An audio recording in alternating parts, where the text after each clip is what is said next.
Eepy time. Eep, eep. Slept earlier. Oh. I need to sneeze, hang on.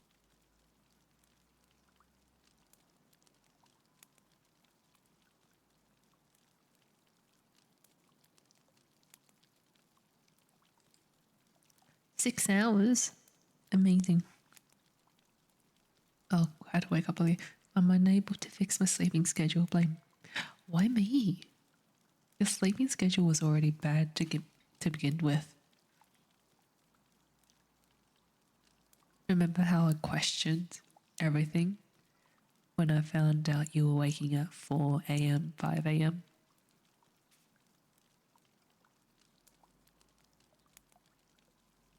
Do you remember what time it was for you when you first joined my stream?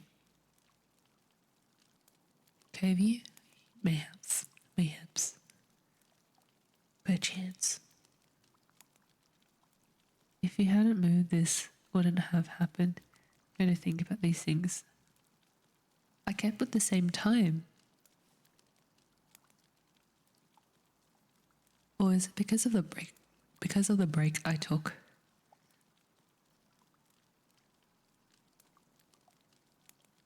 I mean, I do take breaks frequently.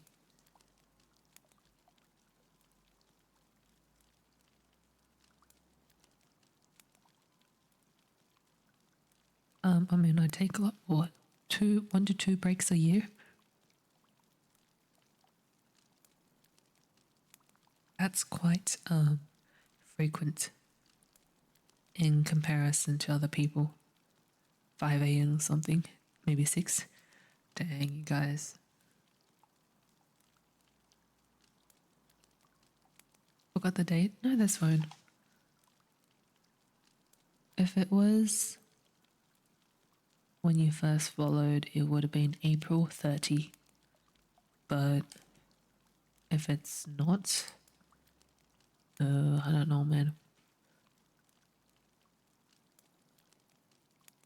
Oh snap. And with KV, crazy person, 22nd of June 2022. You followed that date? Okay. April 30. If you hadn't rested that week, my schedule wouldn't be that of a partying teenager. Oh, okay. I'm sorry. I'm sorry.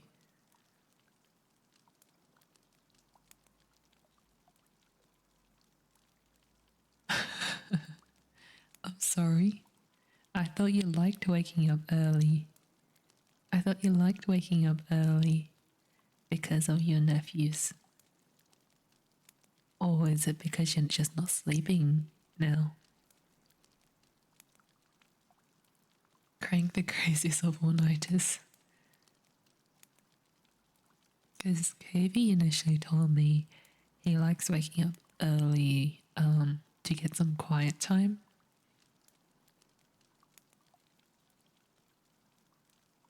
Because KV be an uncle.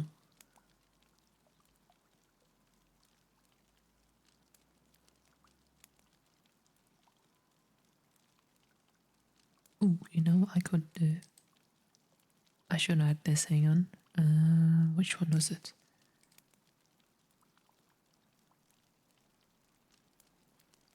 Yep. I added an emote wall. So let me just test it out.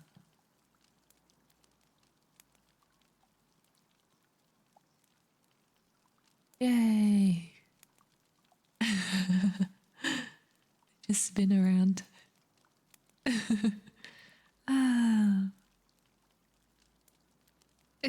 Should I make it bigger?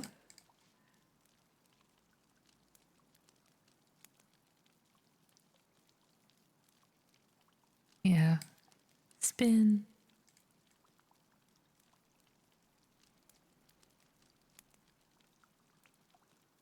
Okay. Oh, wrong book. Hang on.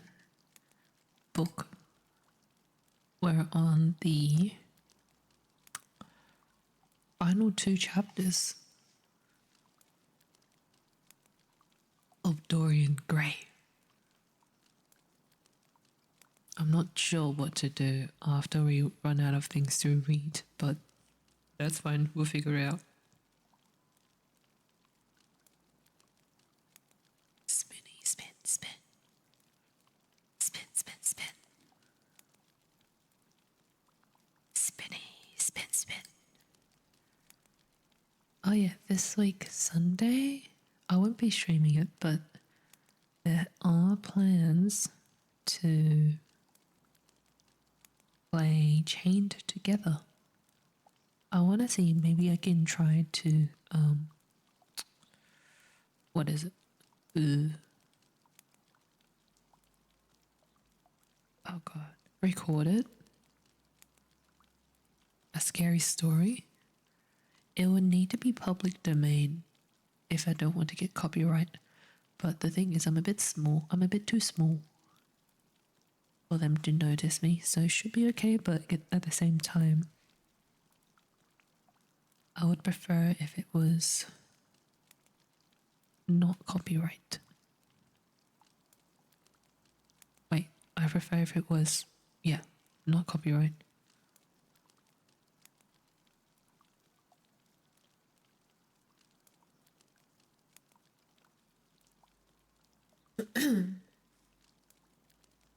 Okay.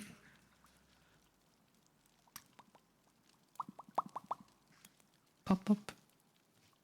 We are on chapter 19. I mean, if you want a scary one, Dracula. But the thing is, Dracula was the first book that I was not able to finish because it was boring. It was boring as heck. 2-sentence horror stories? Oh. I'll look it up. I probably won't remember, but I'll look it up.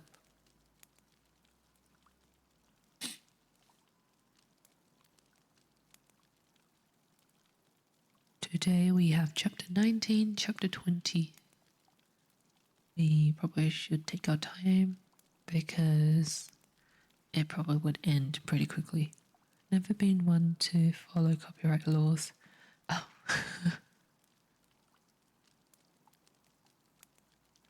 Hey, where's Juan in all this?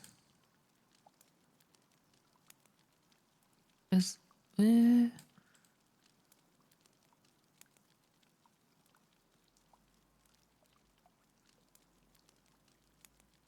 I didn't see Juan in that emo wall.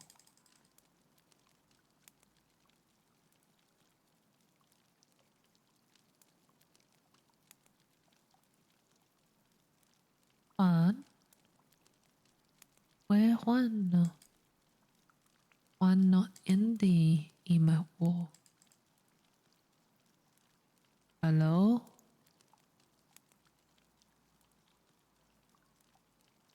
Reading should not give. Yeah, Juan doesn't appear. Not sure why. Reading should not give copy problems. Good girl should never do anything technically illegal except for that one time. What did I do? You have this book? Ooh, how do you like it so far? And hello, aboard the UFO. Are you an alien? Or is that confidential? Never read it? Oh, why is it? Why do you have the book then? Wait. Huh?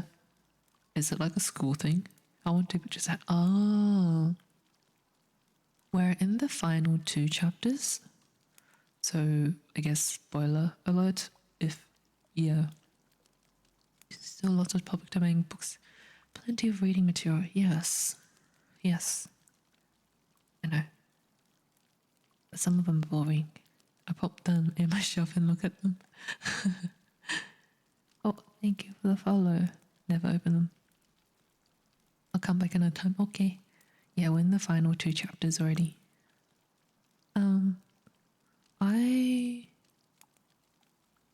I used to be a big bookworm. I would sit in my room or in the living area and just read. I'll come back from the library with a pile of books,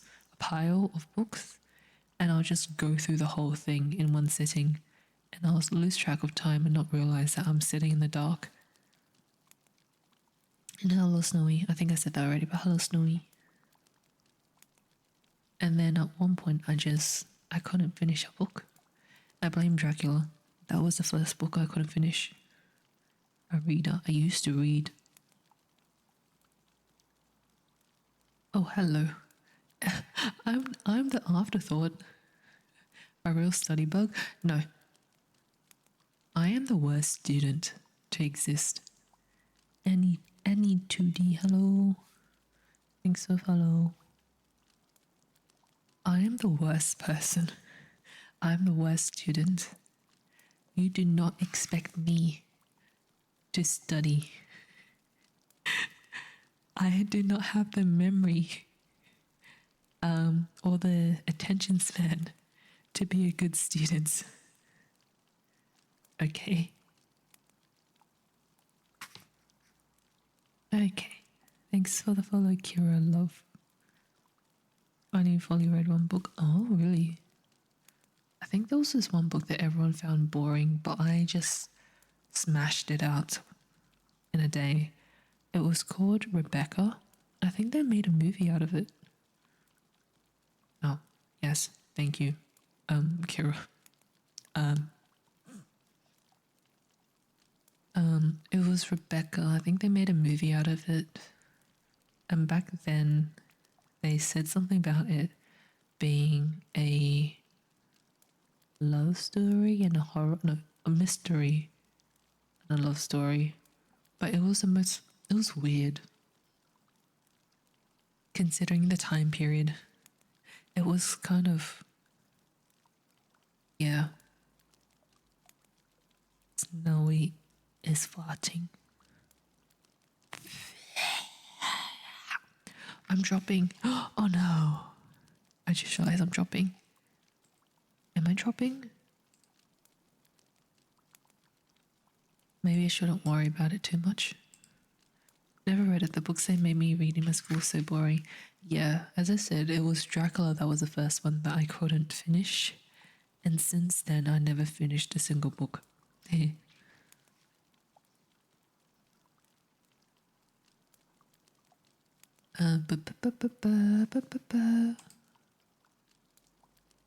Car. You okay on my end? Oh, it did drop at one point. One day. Okay. Chapter 19. Chapter XIX. Sometimes I think they handpick the most uninteresting books for students. Yes, I think that too.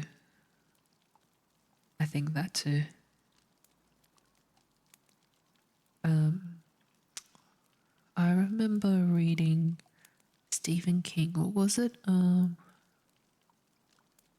What was it called again? There was the one with the hotel. The Shining. No Longer Human. Ooh, really?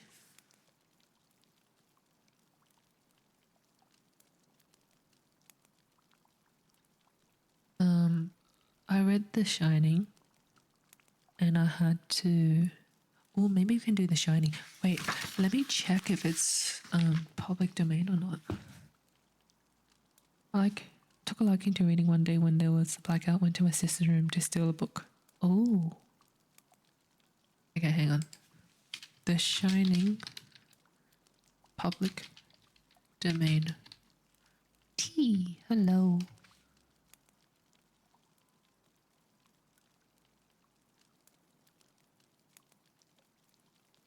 Book. That book is too brilliant for my taste. What book?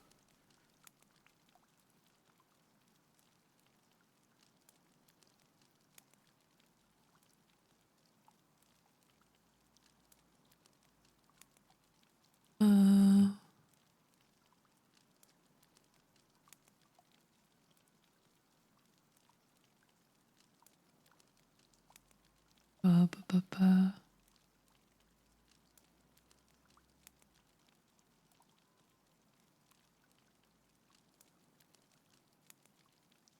Oh, they're not in public domain.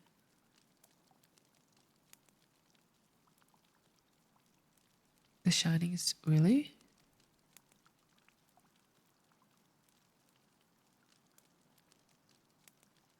I don't think it is. Stephen King books, public domain.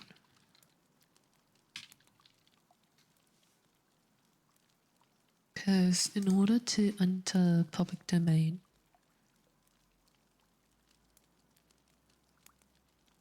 "70 years after the author's passing"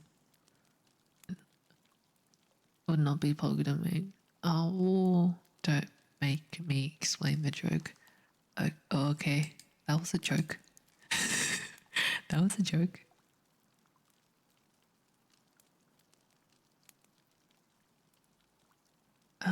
What else is? What about The Great Gatsby?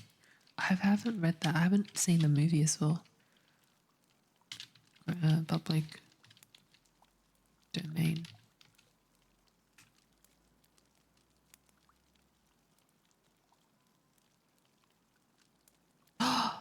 Get Great Gatsby is.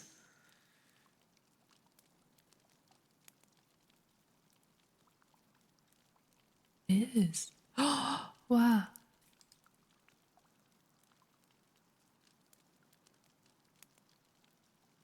I haven't seen it. Some of my co-workers were talking about it. So I could read the book and try to watch the movie. Might go back to his short. It's really. How many chapters? Great Gatsby. 9 chapters. Oh dang, okay. It's only 9. How long to read? How long to read? The Great Gatsby. 3 hours. Oh. It's okay, so it's quite short. F. Scott Fitzgerald. What about Virginia Woolf?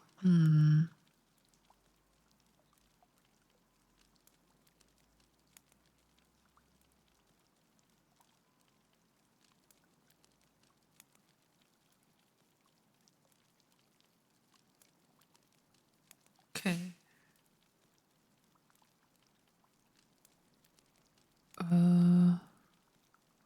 I don't know any of these. Agatha Christie? What about Agatha Christie? Don't believe me? No, I just wanted to check. Public domain books.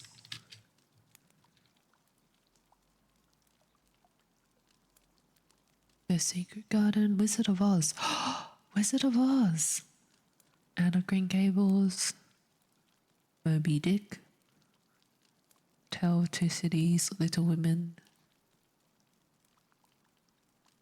Oh, Dr. Jekyll, Mr. Hyde. Wait. Dr. Jekyll, Mr. Hyde. Oh. Crime and Punishment. I never heard of that.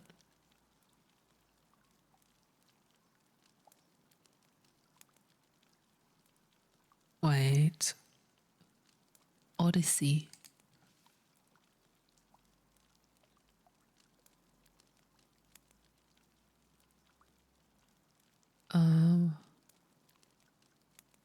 Sherlock Holmes.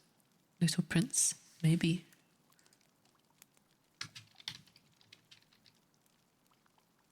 Public domain.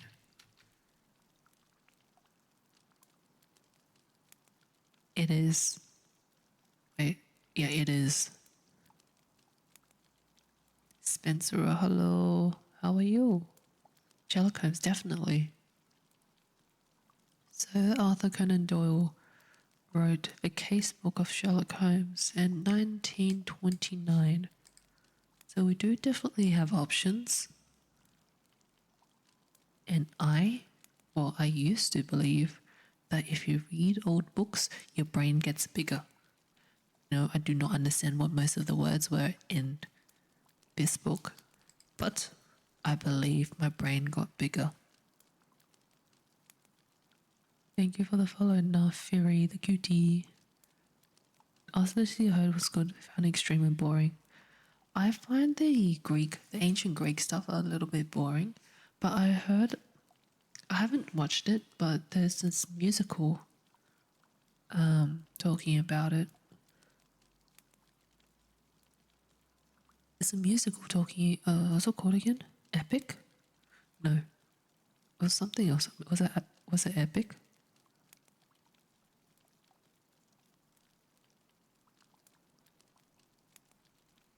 Some good horror novels that are public for Halloween. Yeah. I love how we're just specifically looking for public domain.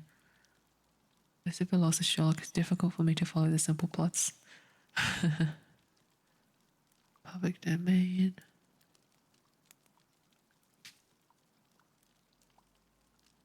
Goodreads. Oh, I haven't been on Goodreads in ages.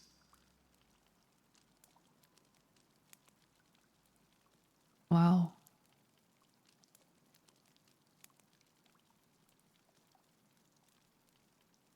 Always been interested in Sherlock. Yeah. I know there's also games on Sherlock Holmes. I think the fact that there are games means it is public domain. Never bought the book or my favorite version of the Odyssey is the musical. Oh, I haven't seen it. I know people who really enjoy it.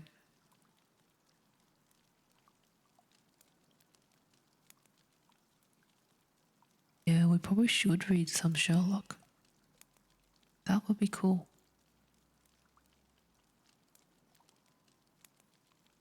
Yay. Got options. We got options. I was concerned that we would run out.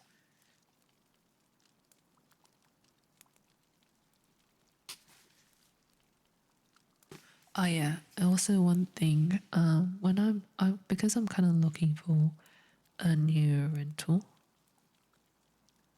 What I kind of want to do, I had an idea because we're all different time zones, of very short morning ones where it's just breakfast. I eat my breakfast and hang out. Because one, that would force me to eat breakfast, and two, it helps us connect with people who are from different time zones. Because most of the people that I know and most of the people that follow are in different time zones. Morning is brazy. What does that mean? What does that mean? Breakfast? Breakfast. It forces me to eat. And we can do a half body cam. If I have the equipment. I don't have the equipment right now. I'm going to read it in Spanish at the same time. Soft. Bananas for breakfast. I go in empty stomach.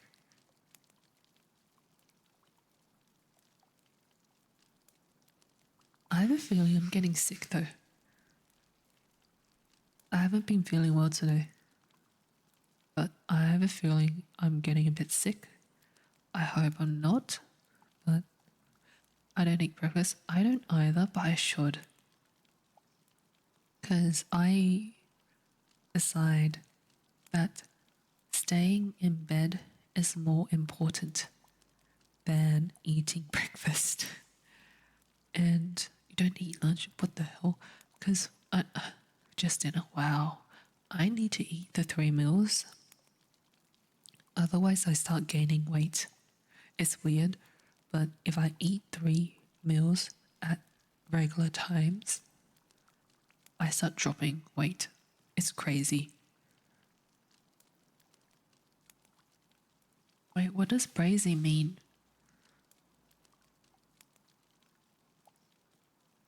Of epic?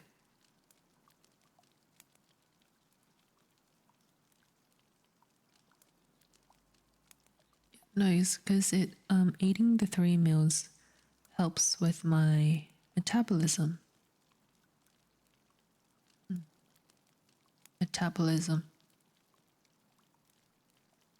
How does it even work? It's metabolism. Because if you starve yourself and then you eat, what your body does, it holds on to all these things and stores them as fat. Because your body somehow believes that you only get so much food. I don't have the lucky metabolism. If I skip meals, I start gaining weight.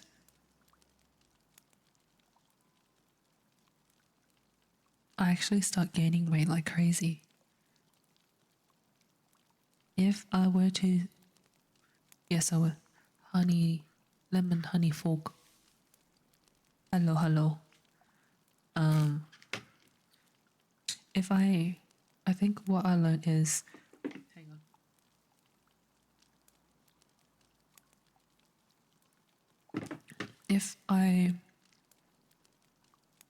If you skip meals, your body starts taking, no, if you skip meals and then if you eat, your body takes all that nutrient and stores them as fat. Because fat is an energy source.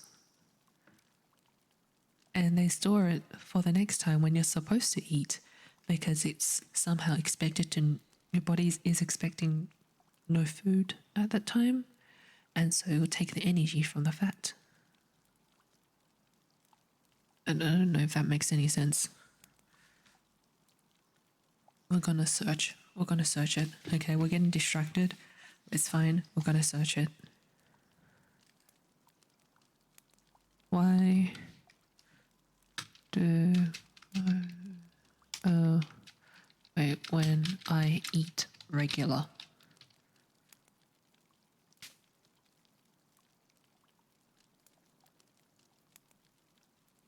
Yes, eating regularly boosts your metabolism.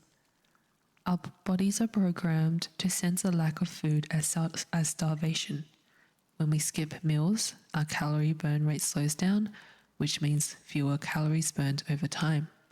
When you don't eat regular meals, your burn rate will often slow down, making it harder. That happens if you break your eating cycle. If you never eat breakfast Thursdays, it's different. Oh, sometimes starving yourself when eating, your body don't trust you.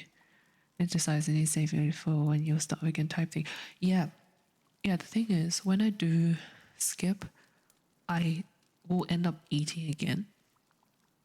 Like for me, it's never regular. I skip because of laziness, not because of habit. But I grew up eating 3 meals, and it was only until high school where I was just randomly skipping. I don't remember why, but I was randomly skipping.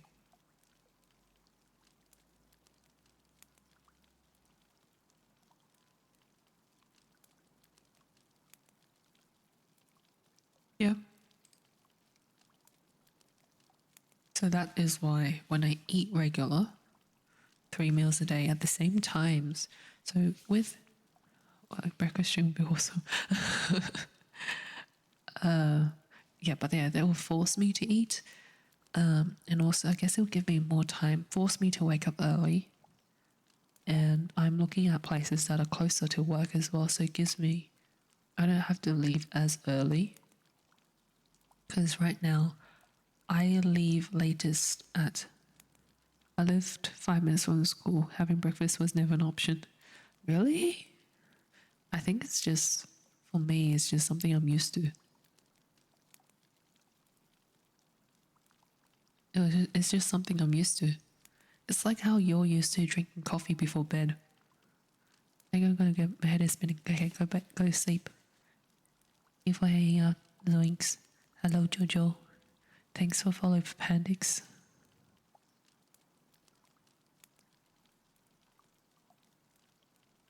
But yeah. Yes, have a good night. Sleeping until the last minute was always better. Yes, That's what I'm doing right now. Also because it's so cold. I think, yeah, I mean, how do you get out of bed when it's this cold? It's warmer in bed, you go out and you're shivering.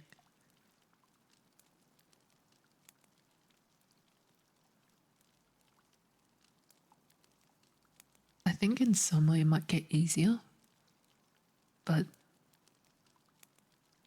I hope the new place I move into is warmer.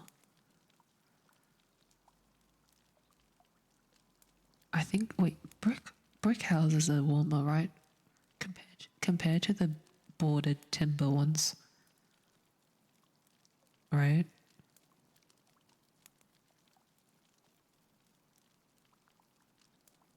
But yeah, right now I just sleep until last minute. Early mornings in winter is not tolerable. Yeah, but the thing is, I need to leave by 7:45. That's the latest. That's the latest I leave. I find waking up before the sunrise is it's not as cold. No, because here, when I wake up this morning, there was my window. No, my car was covered in frost. I had to go in, blast the heater, and start my wipers, and wait for the ice to go away before I can start driving. Waking up before snow, because here, when before the sun rises, it's like 0 Celsius. It's freezing. By the time we reach 1 Celsius, it's still frost. I think there's no frost when it's around 2 or 3, but 1 Celsius and under, there's frost. Even right now, I'm freezing. It's cold. I think brick houses are warmer, right? I'm looking at a brick house. And I hope I won't bug the other people. But if we were to do a breakfast stream, I don't know how I would do it. Because if I were to do it, I want like a half body camera. But I don't have a stand. I don't have a camera. I do have a DSLR, but that's with my parents and it's old. I don't know if you can film videos with a DSLR. The fact that you drive continues to make me nervous. This morning there was new roadkill on the way. There was new roadkill. I think it was, what was it? I didn't see it properly. I think it might be another wombat.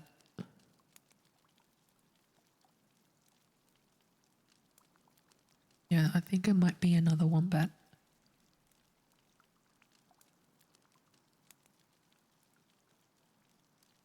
But yeah, with the new place, I'll probably just have a 5-minute drive instead of a 45 to 50-minute drive. I'm hoping I get it.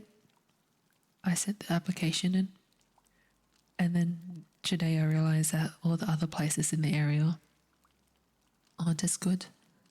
So, because one of the places I sent an application in for, I think has shared walls, which is not great for me because I'm pretty loud sometimes. So I messaged my boss saying, can you please call the real estate agent, because he knows the agent's boss. He knows the boss. So I was like, can you call them for me? Other places suck. Yeah, I can afford the $400 a week. I should be okay. Because moving closer means I'm cutting my petrol. My petrol costs. Right now I'm paying around near $90 a week for my petrol.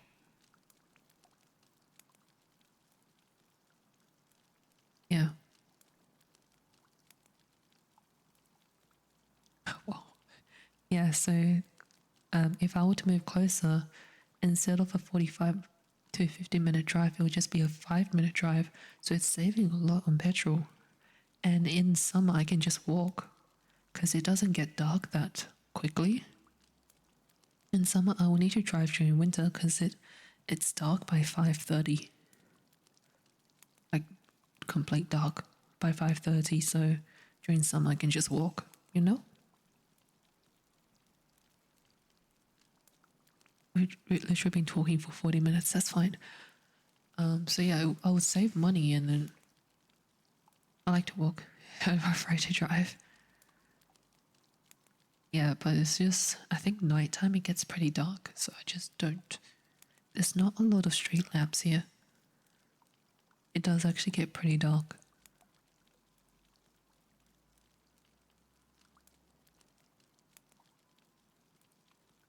He's afraid to drive. Kavie's afraid to drive.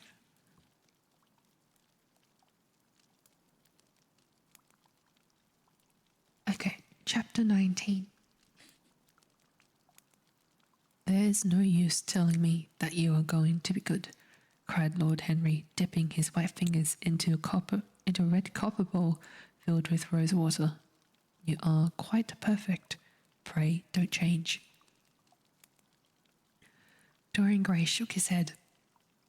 No, Harry. I've done too many dreadful things in my life.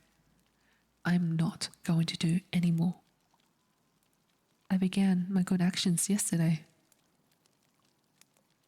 Where were you yesterday? In the country, Harry. I was staying at a little inn by myself. My dear boy, said Lord Henry, smiling. Anybody can be good in the country. Oh, how's my Isabak? There are no temptations there. That is the reason why people who live out of town are so absolutely uncivilized. Civilization is not by any means an easy thing to attain to. There are only two ways by which man can reach it. One is by being cultured, the other by being corrupt. Whoa, that was loud. Country people have no opportunity of being either, so they stagnate. Culture and corruption, echoed Dorian. I've known something of both. It seems terrible to me now that they should ever be found together. Or I have a new ideal, Harry. I'm going to alter. I think I have altered.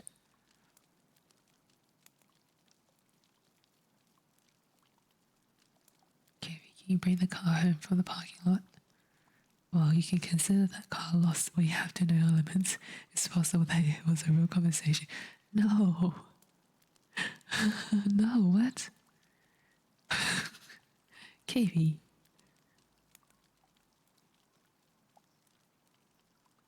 You have not yet told me what your good action was. Or did you say you had done more than one?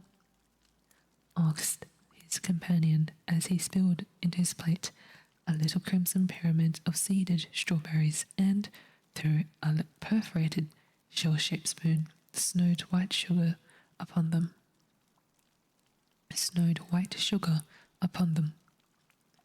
I can tell you, Harry, it is not a story I could tell to anyone else.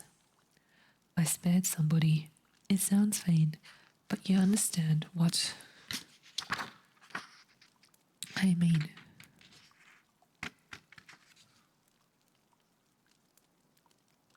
She was quite beautiful and wonderfully like Sybil Vane. I think it was that which first attracted me to her. You remember Sybil, don't you? How long ago that seems. Well, Hetty was not one of her own class, of course. She was simply a girl in a village. Wendell. Hello, Wendell. She was simply a girl in a village. But I really love her. I'm quite sure that I loved her. All during this wonderful May that we have been having, I used to run down and see her 2 or 3 times a week. Yesterday she met me in a little orchard. The the apple blossoms kept tumbling down on her hair, and she was laughing. We were to have gone away together this morning at dawn. Suddenly, I determined to leave her as flower-like as I had found her. Like a girl.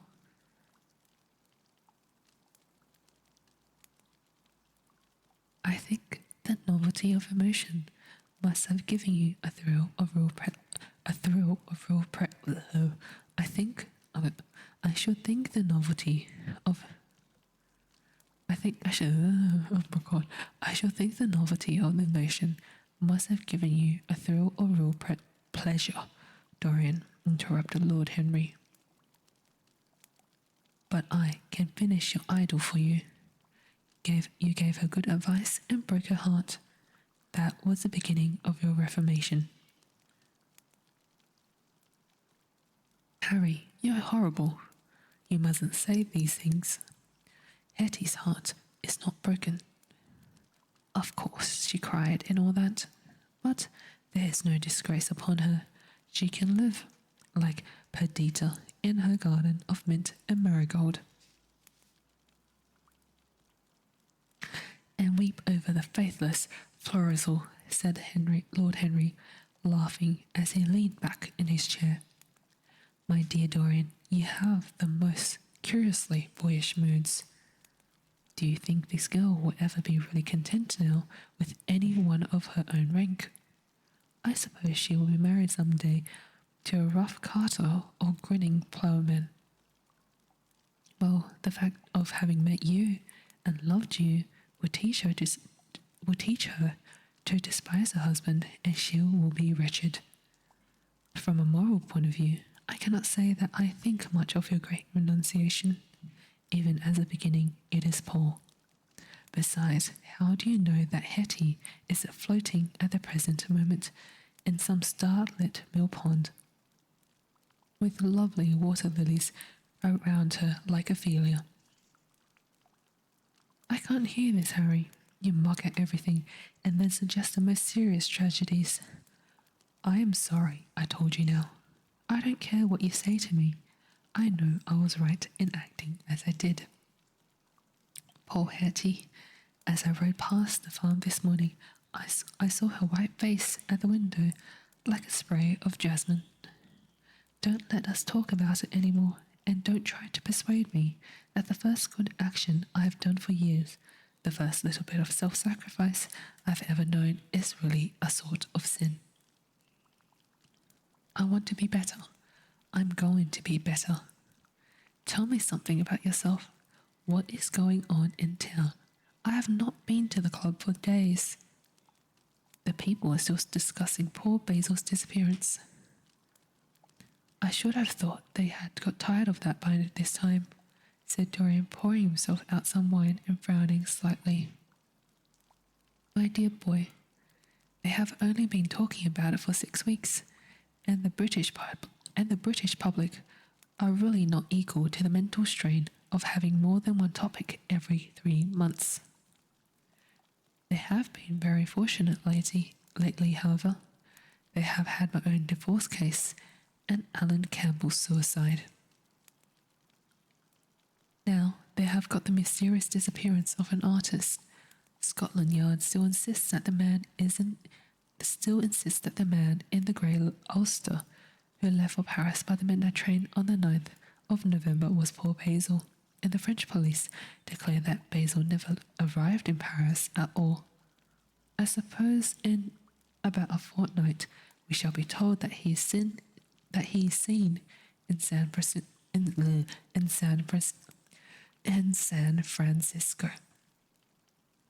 It is an odd thing, but everyone who disappears is said to be seen in San Francisco. It must be a delightful city, and possess all the attractions of the next world. What do you think has happened to Basil?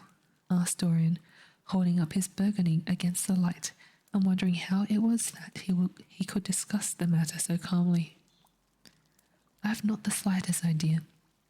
If Basil chooses to hide himself, it is no business of mine.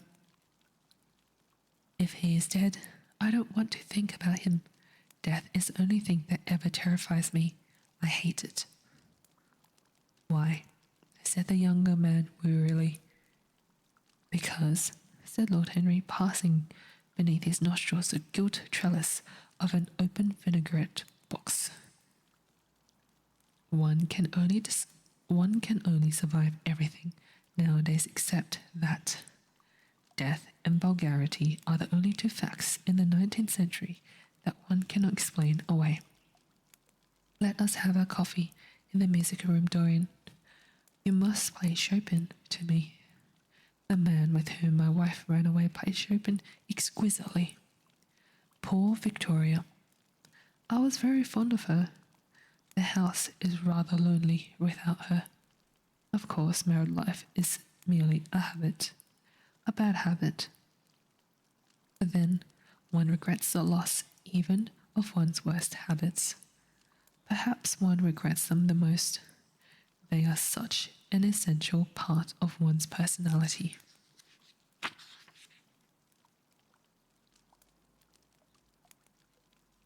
Dorian said nothing, but rose from the table and, passing into the next room, sat down to the piano and let his fingers stray across the white and black ivory of the keys. After the coffee had been brought in, he stopped, and looking over at Lord Henry and said, Harry, did it ever occur to you that Basil was murdered? Lord Henry yawned. Basil was very popular and always wore a Waterbury watch. Why should he have been murdered? He was not clever enough to have enemies. Of course, he had a wonderful genius for painting. But a man can paint like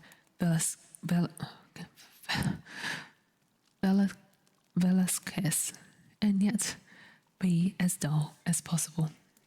Basil was really rather dull.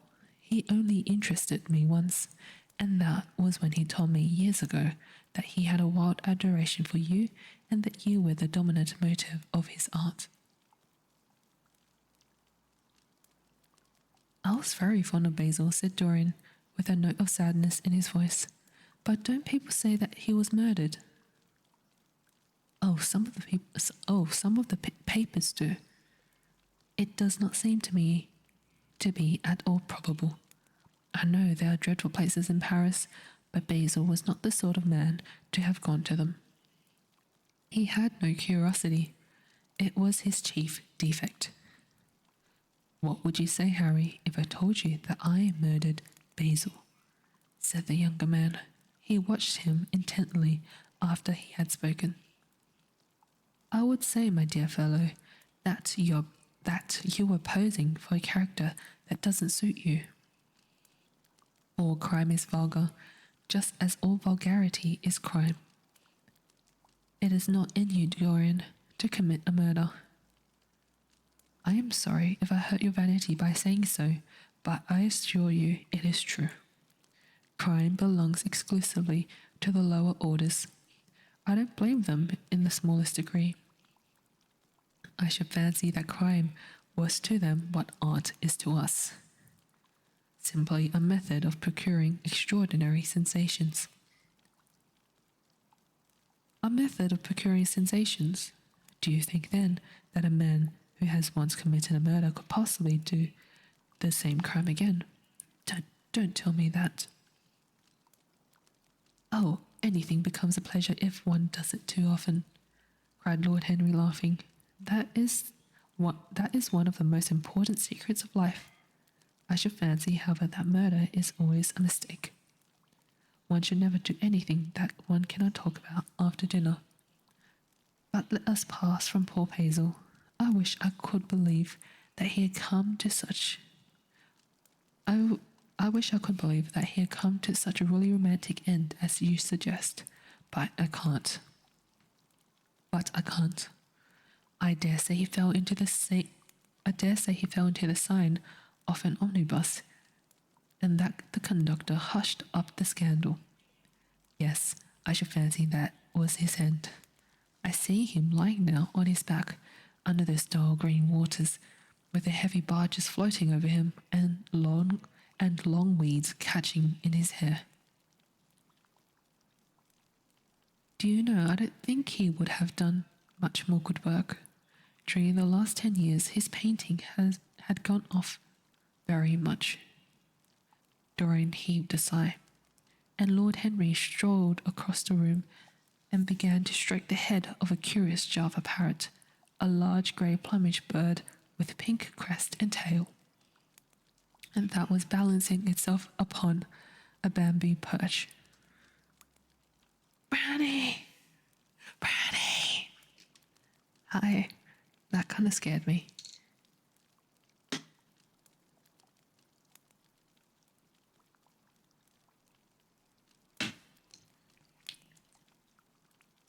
That was a jump scare. I didn't scream. Are you proud of me? When I just got by before heading to work. Okay. Good luck at work. I hope work becomes uneventful and that time passes very quickly. Yeah.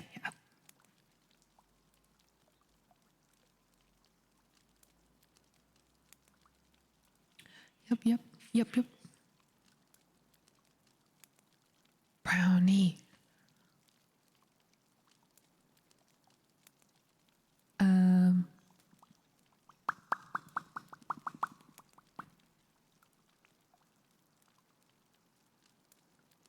My brain just died. Oh my god.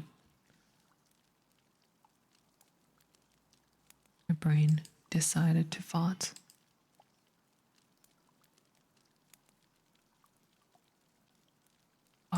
Fart. Okay. Dorian heaved a sigh, and Lord Henry strolled across the room and began to stroke the head of a curious Java parrot, a large grey plumaged bird with a pink crest and tail that was balancing itself upon a bamboo perch. As his pointed finger touched it, it dropped the white scurf of crinkled lids over black glass-like eyes and began to sway backwards and forwards. Yes, he continued, turning round and taking his handkerchief out of his pocket. His painting had quite gone off. It seemed to me to have lost something. It had lost an ideal. When you and he ceased to be great friends, he ceased to be a great artist. What was it separated you? I suppose he bored you. If so, he never forgave you. It's a habit boors have. By the way, what has become of that wonderful portrait he did of you?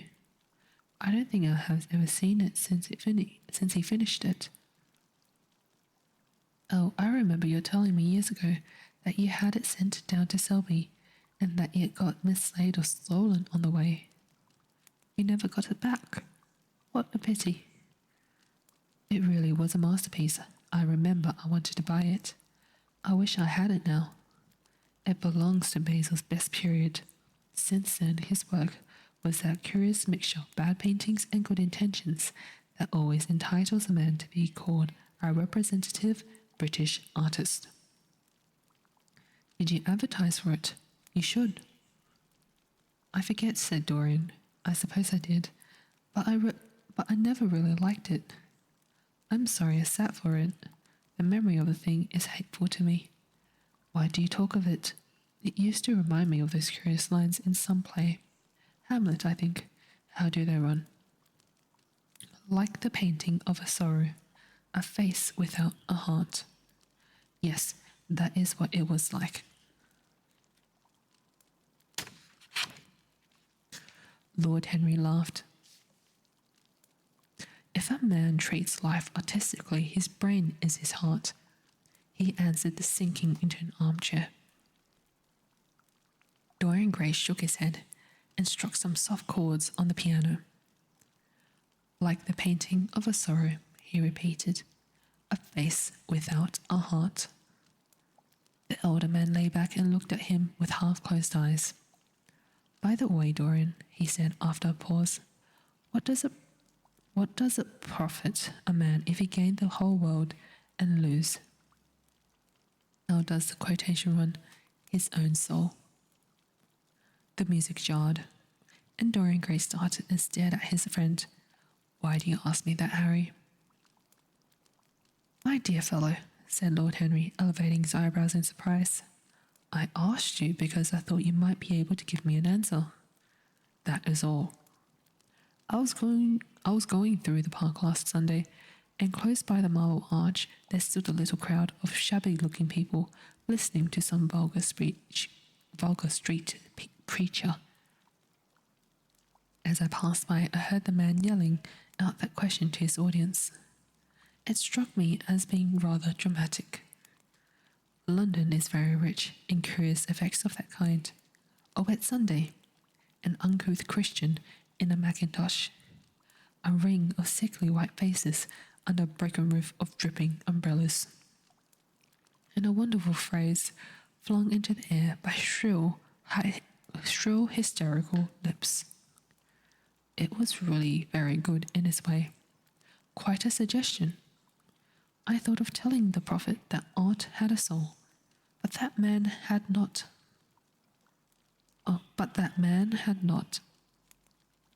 I am afraid, however, he would not have understood me. Don't, Harry. The soul is a terrible reality. It can be bought and sold and bartered away. It can be poisoned or made perfect. There's a soul in each of us. There's a soul in each one of us. I know it. Into acting up because trainings. Oh no. I hope the rain slows down or stops.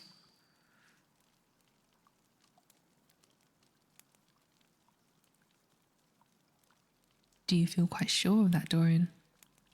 Quite sure. Then it must be an illusion. The things one feels absolutely certain about are never true. That is the fatality of faith and the lesson of romance. How grave you are. Don't be so serious. What have you or I to do with the superstitions of our age? No, we have given up our belief in the soul. Play me something. Play me a nocturne, Dorian, and as you play, tell me in a low voice how you have kept your youth. You must have some secret. I am only 10 years older than you are, and I am wrinkled and worn and yellow. You are really wonderful, Dorian. You have never looked more charming than you do tonight. You remind me of the day I saw you first. You were rather cheeky, very shy, and absolutely extraordinary. You have changed, of course, but not in appearance. I wish you would tell me your secret. To get back my youth, I would do anything in the world except take exercise, get up early, or be respectable. Youth. There is nothing like it. It's absurd to talk of the ignorance of youth. The only people to whose opinions I listen now with any respect are people much younger than myself. They seem in front of me. Life has revealed to them her latest wonder. As for the aged, I always contradict the age. I do it on principle. If you ask them their opinion on something that happened yesterday, they solemnly give you the opinions current in 1820, when people wore high stocks, believed in everything, and knew absolutely nothing. How lovely that thing you're playing is. I wonder, did Chopin write it at Majorca? With the sea weeping round the villa and the salt spraying, dashing against the panes. It is marvellously romantic. What a blessing it is that there's one art left to us that is not imitative. Don't stop. I want music tonight. It seems to me that you are the young Apollo and that I am Marsyas, listening to you. I have sorrows, Dorian, of my own that even you know nothing of. The tragedy of old age is not that one is old, but that one is young. I am amazed sometimes at my own sincerity. Ah, Dorian, how happy you are. What an exquisite life you have had. You have drunk deeply of everything. You have crushed the grapes against your palate. Nothing has been hidden from you.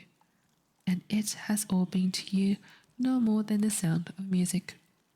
It has not marred you. You are still the same. I'm not the same, Harry. Yes, you are the same. I wonder what the rest of your life will be.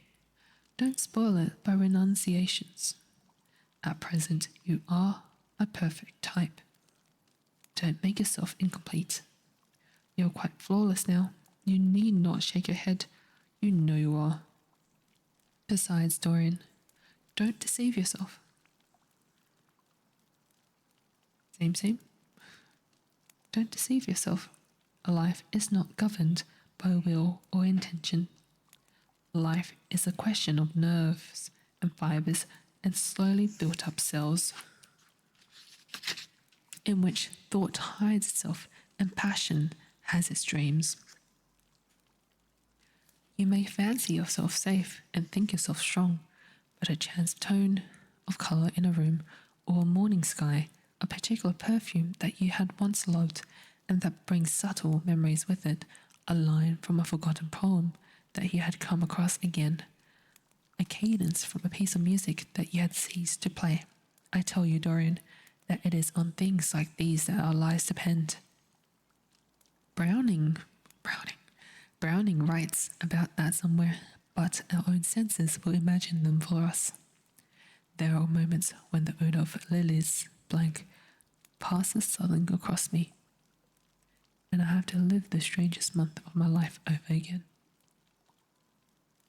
I wish I could change places with you, Dorian. The world has cried out against us both, but it has always worshipped you. It always will worship you. You are the type of what the age is searching for, and what it is afraid it has found. I'm so glad that you have never done anything, never carved a statue, or painted a picture, or produced anything outside of yourself. Life has been your art. You have set yourself to music. Your days are your sonnets. Your back hurts again. Unshrimp yourself. Uncurl those backs. Stretch out your spine. Give more. Yes. What did you do to your back? Is it your nieces? Dorian rose up from the piano and passed his hand through his hair. Yes, life has been exquisite, he murmured. But I am not going to have the same life, Harry. And you must not say these extravagant things to me. You don't know everything about me. I think that if you did, even you would turn from me. You laugh. Don't laugh. Why have you stopped playing, Dorian? Go back and give me the nocturne over again. Look at that great honey-coloured moon that hangs in the dusky air. She is waiting for you to charm her, and if you play, she will come closer to the earth. You won't? Let us go to the club then. It has been a charming evening, and we must end it charmingly. There's someone at White's who wants immensely to know you. Young Lord Paul. Bournemouth's eldest son. Sitting like a contortionist is starting to seem like a bad idea. Yes, straighten up. Straighten up, boy. He has already copied your neckties and has begged me to introduce you to him. And has begged me to introduce him to you. He's quite delightful and rather reminds me of you. I hope not, said Dorian with a sad look in his eye. But I am tired tonight, Harry. I shan't go to the club. It is nearly 11, and I want to go to bed early. Do stay. You have never played so well tonight. You have never played so well as tonight. There was something in your touch that was wonderful. It had more expression than I had ever heard from it before. It is because I am going to be good, he answered, smiling. I am a little changed already. You cannot change to me, Dorian, said Lord Henry. You and I will always be friends. Yet you poisoned me with a book once. I should not forgive that. Harry, promise me that you will never lend that book to anyone. It does harm. My dear boy, you are really beginning to moralize. You will soon be going about it like the converted and the revivalized, warning people against all the sins of which you have grown tired. You're much too delightful to do that. Besides, it is no use. You and I are what we are, and will be what we will be. As for being poisoned by a book, there's no such thing as that. Art has no influence upon action. It annihilates the desire to act. It is superbly sterile. The books that the world calls immoral are books that show the world its own shame. That is all. But we won't discuss literature. Come round tomorrow. I'm going to ride at 11. We might go together, and I will take you to lunch afterwards with Lady Branksome. She is a charming woman and wants to consult you about some tapestries she was thinking of buying. Mind you come, or shall we lunch with our little Duchess? She says she never sees you now. Perhaps you are tired of Gladys. I thought you would be. Her clever tongue gets on one's nerves. Well, in any case, be here at 11. Do you like chalky milk? I like chalky milk too. Must I really come, Harry? Certainly. The park is quite lovely now. I don't think there have been such lilacs since the year I met you. Very well, I shall be here at 11, said Dorian. Good night, Harry. As he reached the door, he hesitated for a moment, as if he had something more to say. Then he sighed and went out. Final chapter.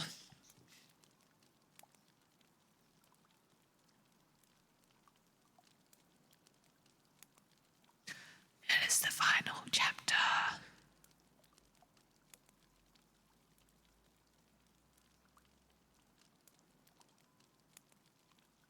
So far, we haven't dropped any bit rates, frames. Yes!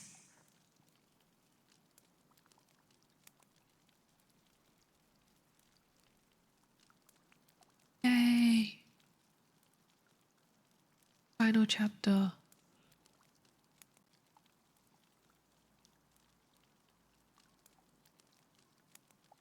Still don't know what to expect from the end. Yeah. Okay, chapter 20. It was a lovely night, so warm that he threw his coat over his arm and did not even put his silk scarf round his throat. As he strolled home, smoking his cigarette, 2 young men in evening dress passed him. He heard one of them whisper to the other, "That is Dorian Gray." He remembered how pleased he used to be when he was pointed out, or stared at, or talked about. He was tired of hearing his own name now. Half the charm of the little village where he had been so often lately was that no one knew who he was. He had often told the girl whom he had lured to love him that he was poor, and she had believed him. He had told her once that he was wicked, and she had laughed at him and answered that wicked people were always very old and very ugly. What a laugh she had, just like a thrush, singing. And how pretty she had been in her cotton dresses and her large hats. She knew nothing, but but she had everything that he had lost. When he reached home, he found his servant waiting for him. He sent him to bed and threw himself down on the sofa in the library and began to think over some of the things that Lord Henry had said to him. Was it really true that one could never change? He felt a wild longing for the unstained purity of his boyhood, his rose-white boyhood, as Lord Henry had once called it.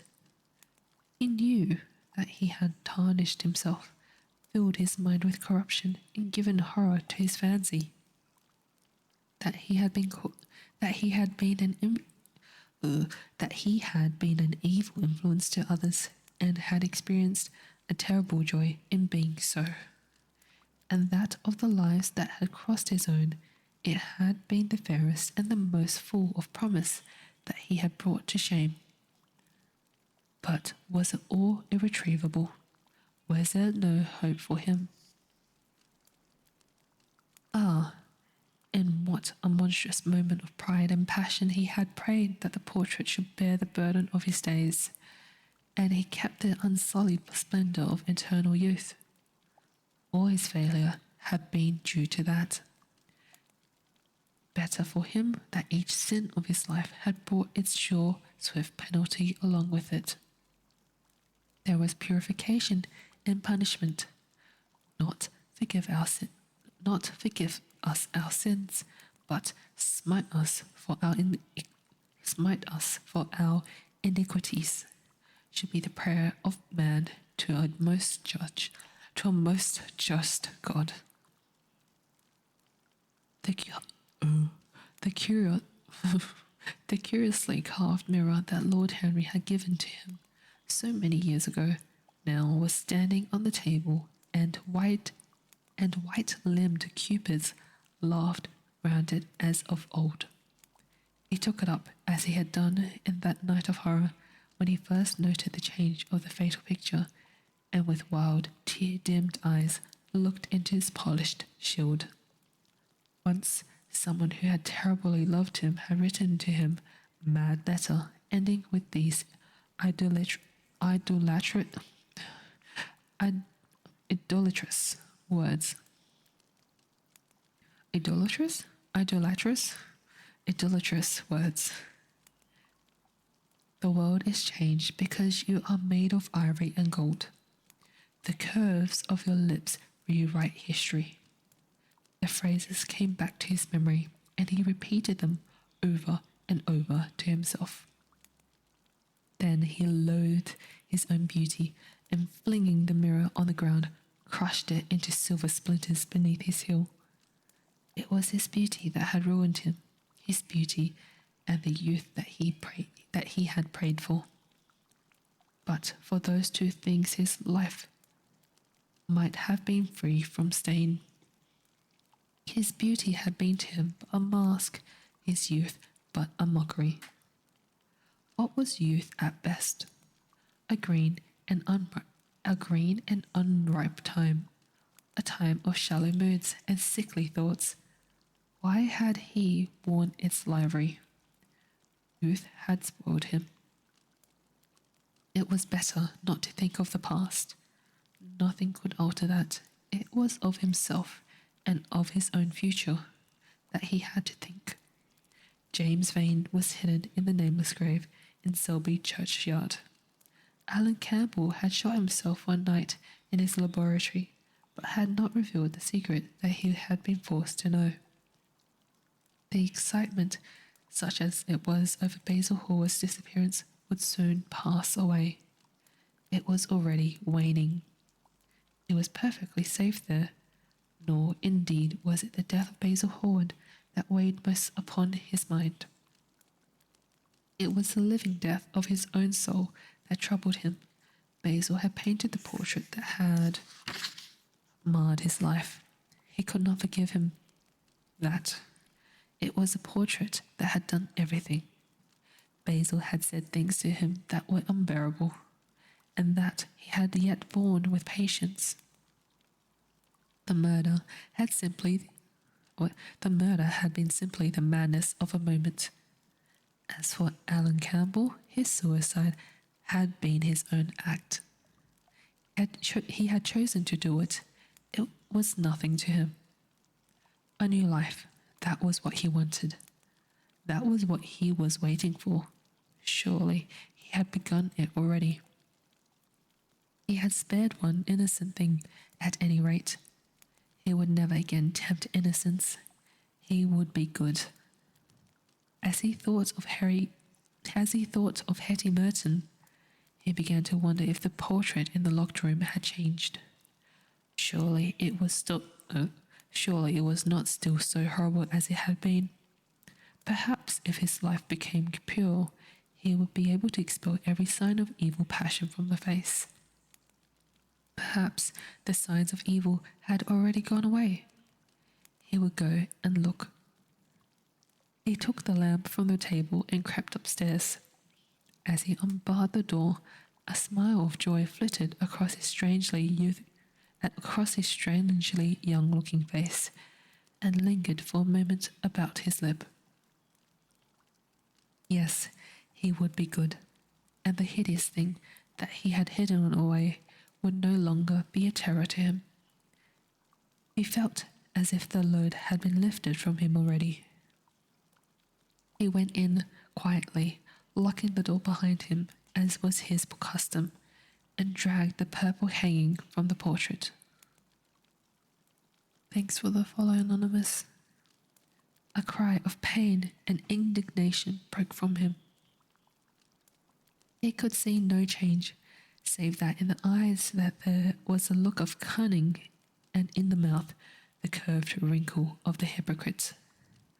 The thing was still loathsome, more loathsome, if possible, than before. And the scarlet dew that spotted the hand seemed brighter and more like blood newly spilled. Then he trembled.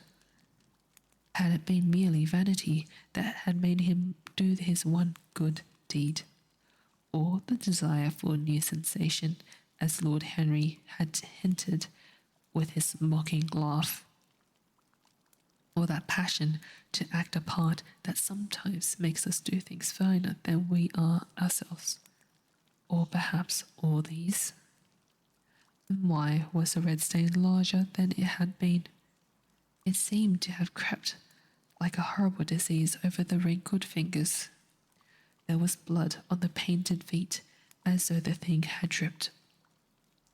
Blood even on the hand that had not held the knife. Confess doesn't mean that he was to confess, to give himself up and be put to death. He laughed. He felt that the idea was monstrous. Besides, even if he did confess, who would believe him? There was no trace of the murdered man anywhere. Everything belonging to him had been destroyed. He himself had burned what had been below stairs. The world would simply say that he was mad. They would shut him up if he persisted in his story. Yet it was his duty to confess, to suffer public shame, and to make public atonement. There was a God who called upon men to tell their sins to earth as well as to heaven. Nothing that he would do would cleanse him till he had told his own sin. His sin. He shrugged his shoulders. The death of Basil Hallward seemed very little to him. He was thinking of Hetty Merton, for it was an unjust mirror, this mirror of his soul that he was looking at. Vanity, curiosity, hypocrisy. Had there been nothing more in his renunciation than that? Had there been something more? At least he thought so. But who could tell? No, there had been nothing more. Through vanity, he had spared her. In hypocrisy, he had worn the mask of goodness. For curiosity's sake, he He had tried the denial of self. He recognized that now. But this murder, was it to dog him all his life? Was he always to be burdened by his past? Was he really to confess? Never. There was only one bit of evidence left against him. The picture itself, that was evidence. He would destroy it. Why, he had kept it so long. Once it had given him pleasure to watch it changing and growing old. Of late, he had felt no such pleasure. It had kept him awake all night. It had kept him awake at night. When he had been away, he had been filled with terror lest other eyes should look upon it. Vain Lority, hi. Huh? What do you mean? Huh? What is this? Why? Why? Impossible? Why?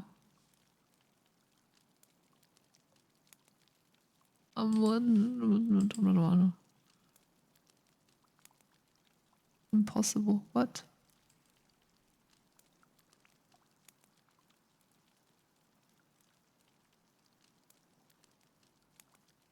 Why? It's impossible.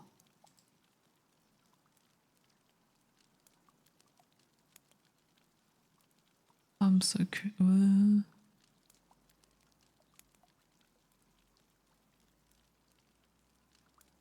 Gonna stream what? I thought you were gonna say something else.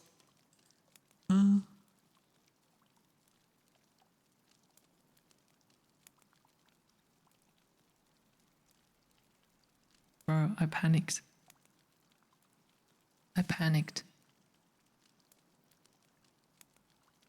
Like what?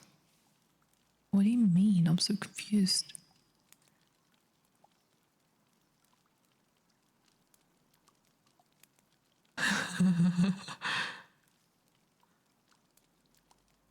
What do you mean? Are you talking about the model? Okay. The artist drew it with a mouse. I'm telling everyone that, I don't care. The artist drew it with a mouse.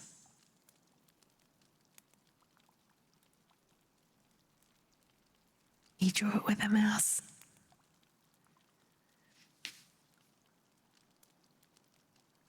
He crazy. He streams too. Go follow him. He streams too.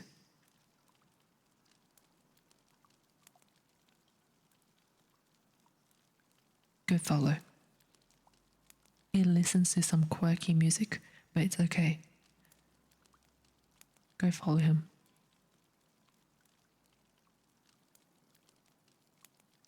I don't know where I was up to.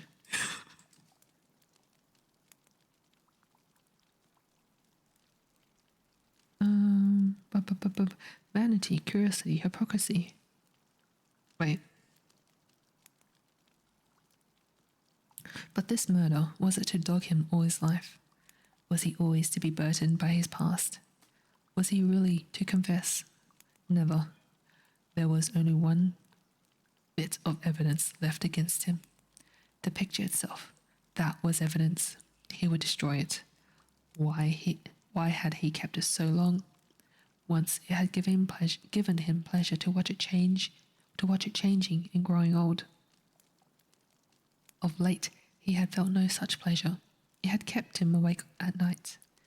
When he had been away, he had been filled with terror lest other eyes should look upon it. It had brought melancholy across his passions. Its mere memory had marred many moments of joy. It had been like conscience to him, yet, yes, it had been conscience. He would destroy it. Why is the mouth movement so smooth? What do you mean? What do you mean? This one isn't, what's it called? What's that thing called when the mouth movement is more accurate? The more expensive one. this one isn't.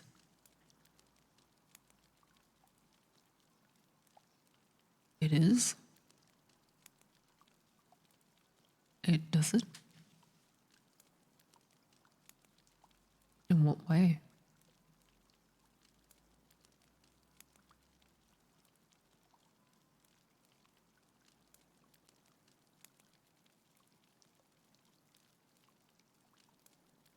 Either it's a rigging or the fact that I link the mouth movement to my mic.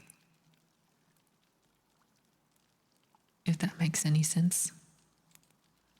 So, let me see.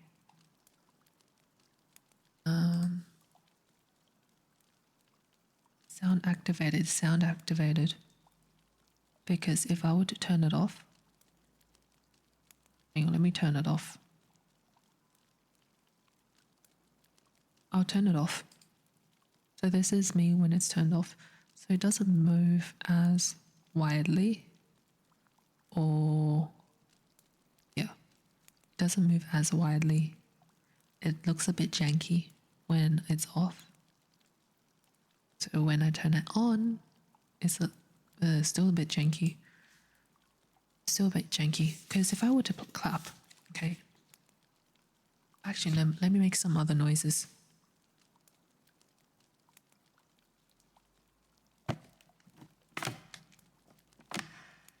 So that was my bottle. You saw the mouth moving, but it wasn't made with my mouth. You know? Secrets.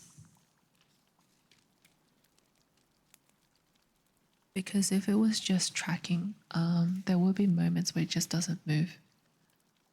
I think it matches the level of sound well to make it more believable.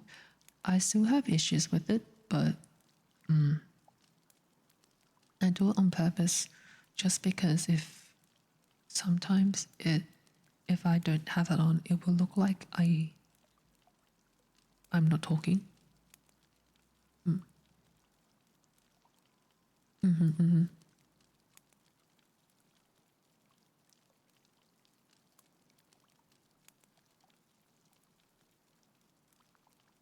Yeah.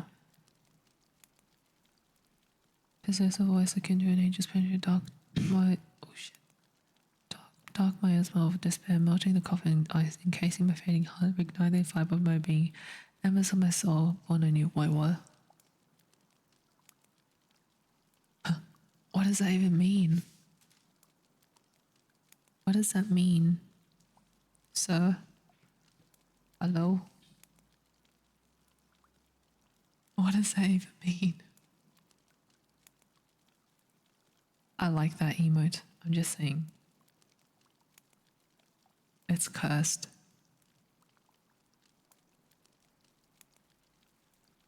And I love it.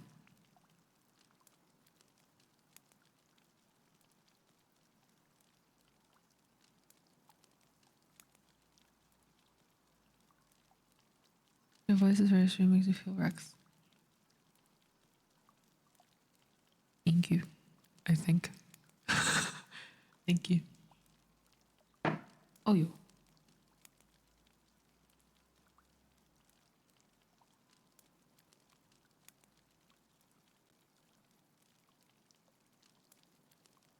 Thank you for the follow. For God's sake, Don. I like your name.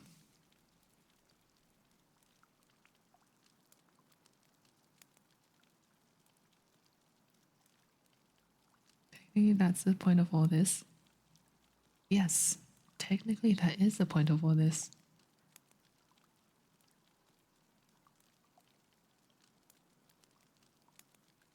Because I realize that a lot of people have horrible sleep schedules, cough, cough, cavey, or purposely stay up so late just to catch a stream, cough, cough, zoinks, who's not even here.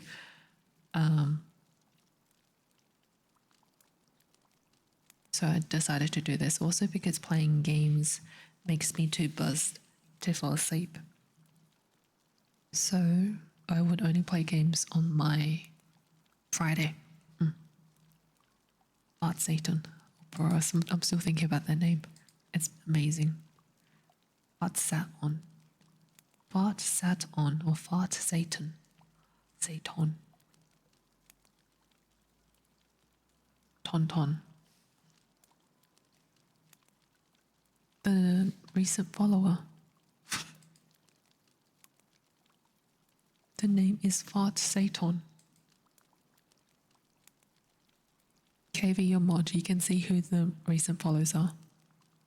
Have you figured out how to get to mod view?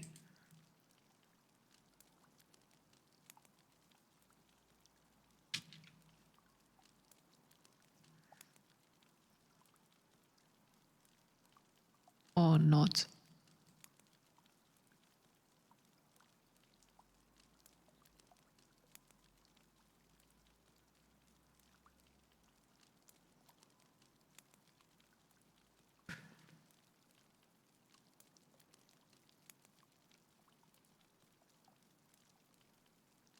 Yeah, you only use it when you want to spy on someone? Oh, okay. Okay. But yes, Fart Satan.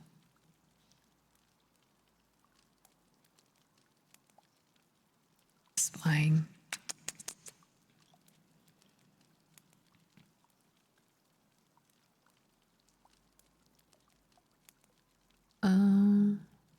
What did I go to?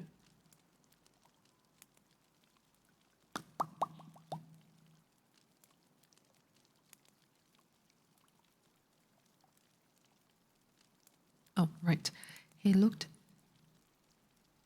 round and saw the knife that had stabbed Basil Hallward. He had cleaned it many times, till there was no stain left upon it. It was bright, and it glistened. It was bright and glistened.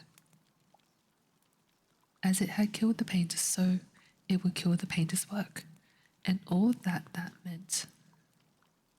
It would kill the past, and when that was dead, he would be free. It would kill it. It would kill this monstrous soul life, and without its hideous warnings, he would be at peace. Final page. Final page. He seized the thing and stabbed the picture with it. It takes up 70% of the screen with things I don't use over I don't pay for the internet to see in small form. You can make it bigger, and also you can adjust it. So you can adjust it, move things around. If you don't want something, you can pop it out and get rid of it and all that. So he seized the thing and stabbed the picture with it. There was a cry heard and a crash. The cry was so horrible in its agony that the frightened servants woke and crept out of their rooms. Two gentlemen who were passing in the square below stopped and looked up at the great house. They walked on till they met a policeman and brought him back. The man rang the bell several times, but there was no answer. The man rang the bell. I read this thing, but there was no answer, except for a light in one of the top windows. The house was all dark.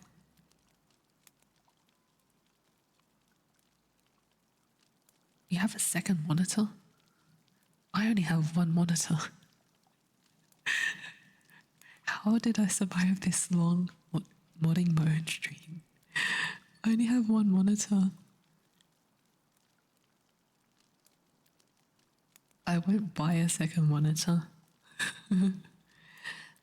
Except for the light in one of the top windows, the house was all dark.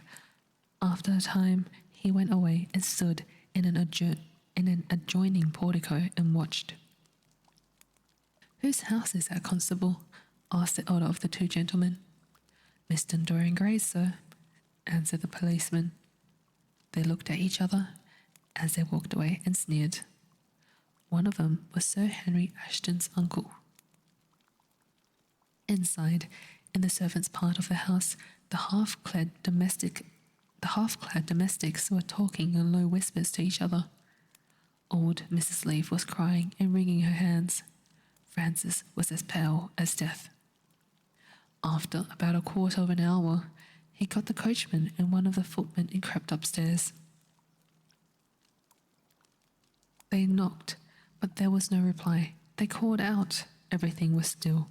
Finally, after vainly trying to force the door, they got on the roof and dropped down onto the balcony. The windows yielded easily. Their bolts were old. When they entered, they found hanging upon the wall a splendid portrait of their master as they had last seen him in all the wonder of his exquisite youth and beauty. Lying on the floor was a dead man in an evening dress with a knife in his heart. He was withered, wrinkled, and loathsome of visage. It was not till they had examined the rings that they recognized who it was. The end.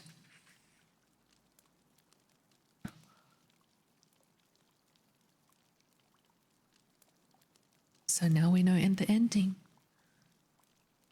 Hadn't the fashion of making fun of your solidarity monitor passed away? I don't know, man. I don't know, man. But yes, that was Dorian Gray. There was just one final attempt to cover his tracks. The painting itself was the final evidence.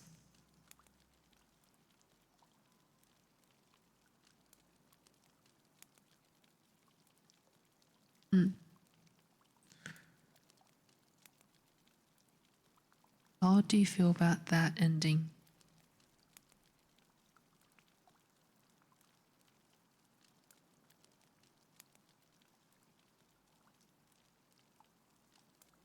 Was it an ending that you would have guessed?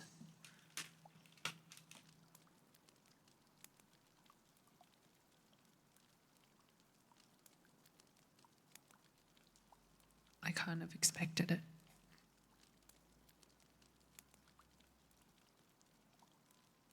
But yes, it says a lot because I strongly believe that someone's personality shows. You don't even have to get to know them. It shows on their face. To some extent.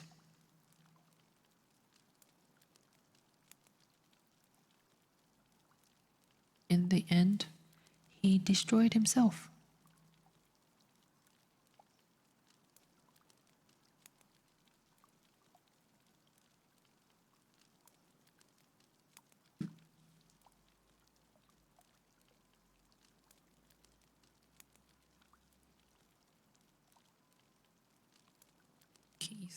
Keys. Keys.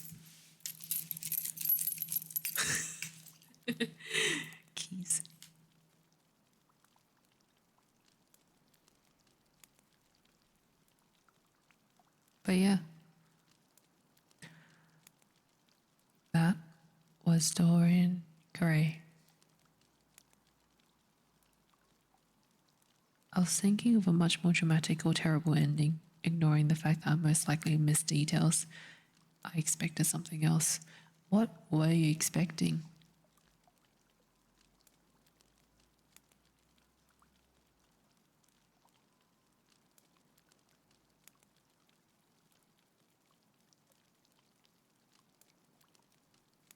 What were you expecting?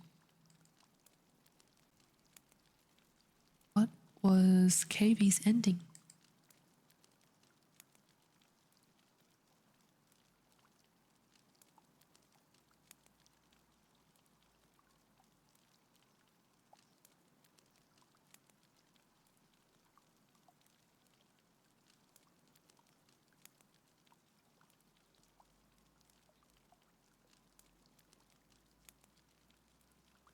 In the meantime, from his world famous book, something to remember for the rest of my days, maybe. Yeah, I remember when I first read it, I kept thinking about it, but yeah.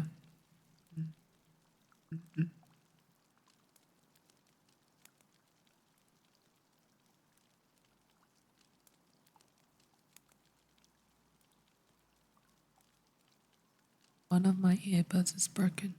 I'm so sad. Hello, full moon. Thank you for the follow. Thank you for the follow. I don't know if things are being heard because my thing's broken.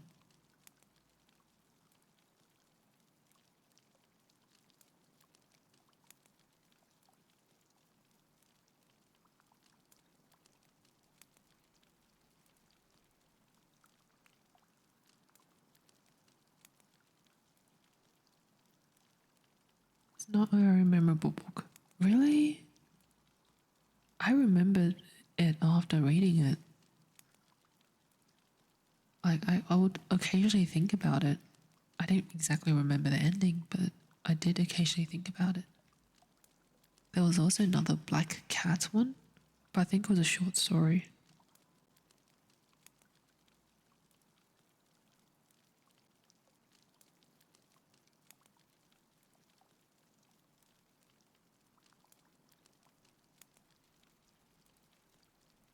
Was it not memorable for you?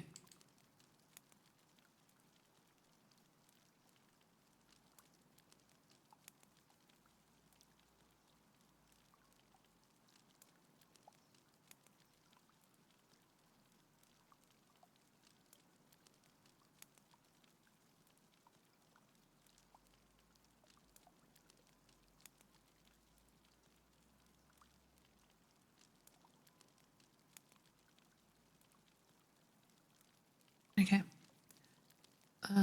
Next one will be Grimm's. Grimm's. Too constant. There's no moment where everything suddenly changes or something. Yeah, maybe it might just be how I read it. I might just read it in a very boring way. Because I am quite monotone.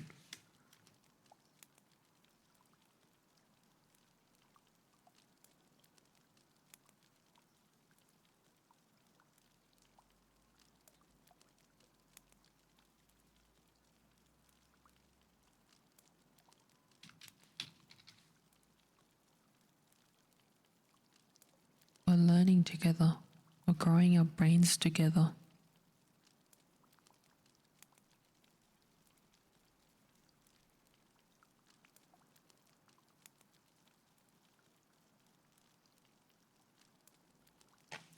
Okay, Grim. It's Tom Thumb again.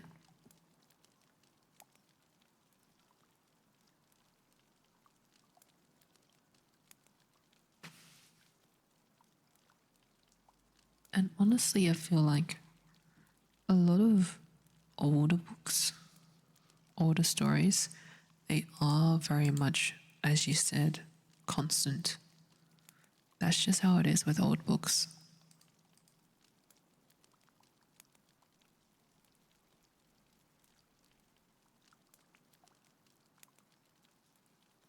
Maybe it's just how they write it. Okay.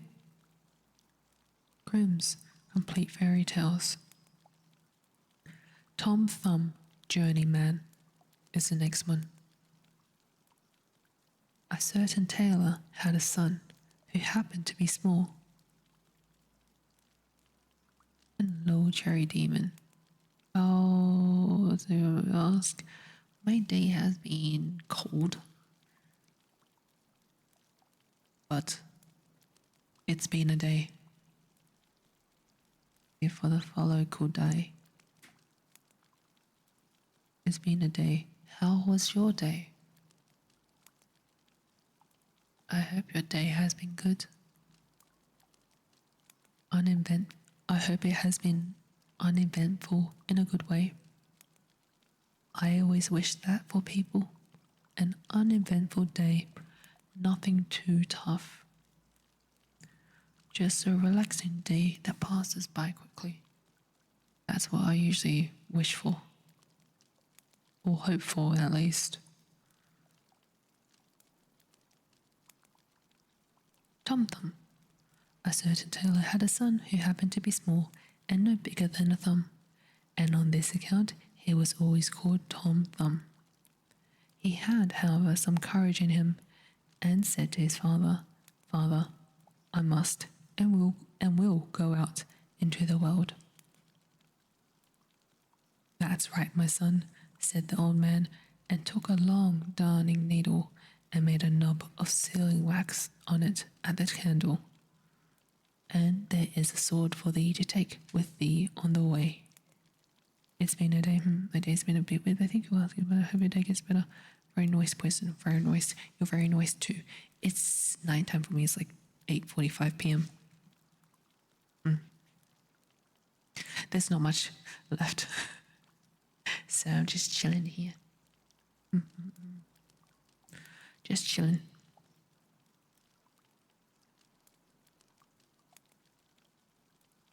So basically, the dad made a sword with a needle and wax. Then the little tailor wanted to have one more meal with him and hopped into the kitchen to see what his lady mother had cooked for the last time. It was, however, just dished up, and the dish stood on the hearth. Then he said, "Mother, what is there to eat today?" "Just chilling and reading?" "Yes." Because I realized if I were to play games, I would have a lot of trouble sleeping afterwards. So, yeah. So I'm just playing games on Fridays because I get the weekends off.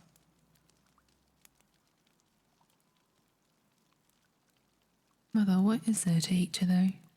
"See for thyself," said his mother. So Tom Thumb jumped onto the hearth and peeped into the dish.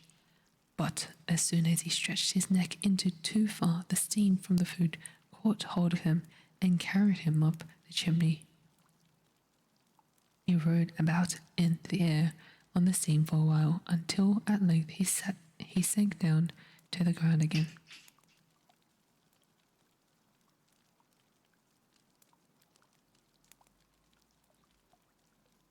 Now the little tailor was outside in the wide world, and he travelled about and went to a master in his craft, but the food was not good enough for him. "Thank you for the follow service, mistress. If you give us no better food," said Tom Thumb, "I will go away, and early tomorrow morning I will write with chalk on the door of your house. With chalk on the door of your house. Too many potatoes, too little meat. Farewell, Mr. Potato King." "What wouldst thou have forsooth, grasshopper?" said the mistress, and grew very angry, and seized a dishcloth, and was just going to strike him, but my little tailor crept nimbly under Thimble, peeped out from beneath it, and put his tongue out at the mistress. Bleh. She took up the thimble and wanted to get hold of him, but little Tom Thumb hopped onto the cloth, and while the mistress was opening it out and looked for him, he got into a crevice in the table. "Oh ho, lady mistress," cried he, and thrust his head out. And when she began to strike him, he leapt down into the drawer. At last, however, she caught him and drove him out of the house.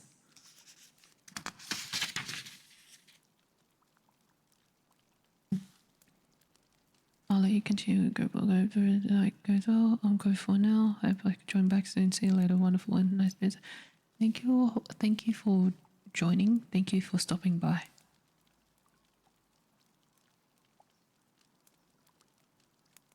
The little tailor journeyed on and came to a great forest, and there he fell in with a band of robbers who had a design to steal the king's treasure. Thank you for the follow as well.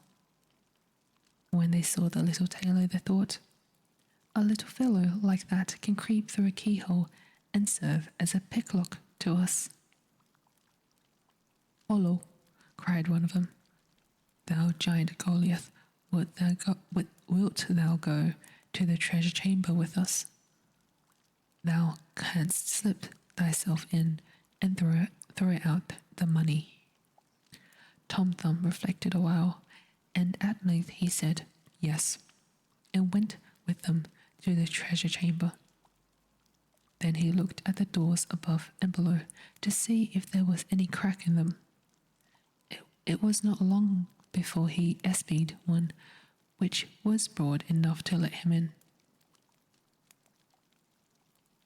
Good night, sleep well, sweet dreams. You get some sleep later. Yes, you too. I think yeah. I hope you do too.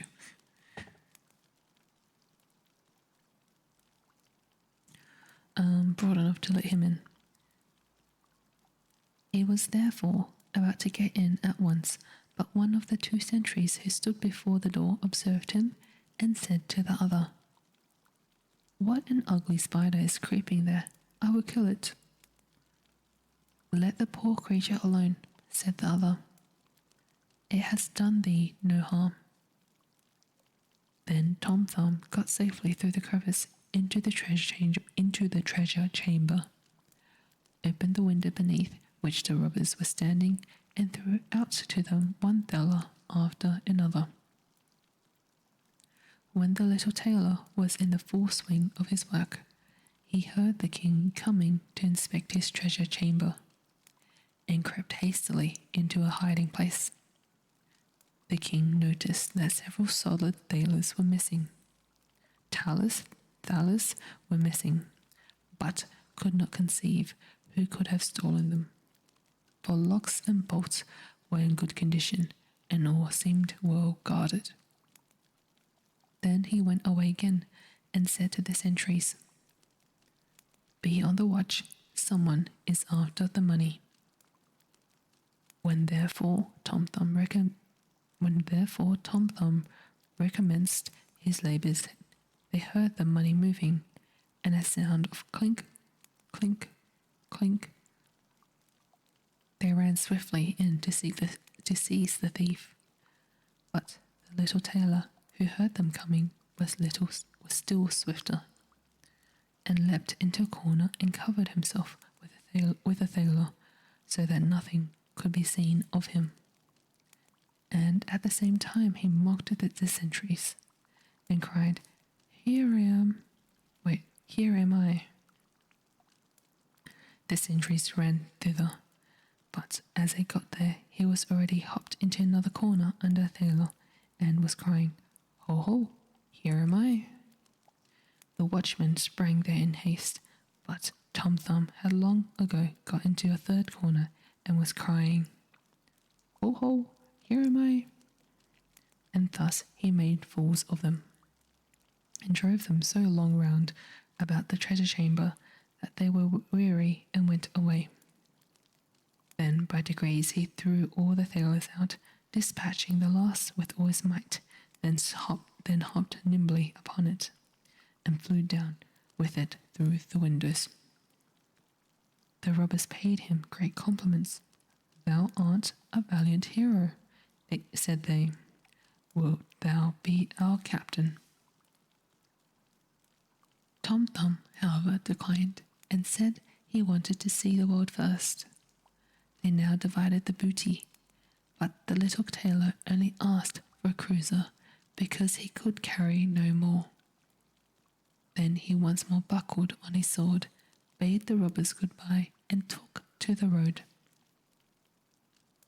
First he went to work with some masters, but he had no liking for that, and at last he hired himself as manservant in an inn. The maids, however, could not endure him, for he saw all they did secretly without their seeing him, and he told their master and mistress what they had taken off the plates and carried away out of the cellar for themselves. Then said they, "Wait, and we will pay thee off," and arranged with each other to play him a trick. Soon afterwards, when one of the maids was mowing in the garden, and saw Tom Thumb jumping about and creeping up and down the plants, she mowed him up quickly with the grass, tied all in a great cloth, and secretly threw it to the cows. Now amongst them there was a great black one, who swallowed him down without hurting him. Down below, however, it pleased him ill, for it was quite dark, neither was any candle burning. When the cow was being milked, he cried, Strip, strap, stroll.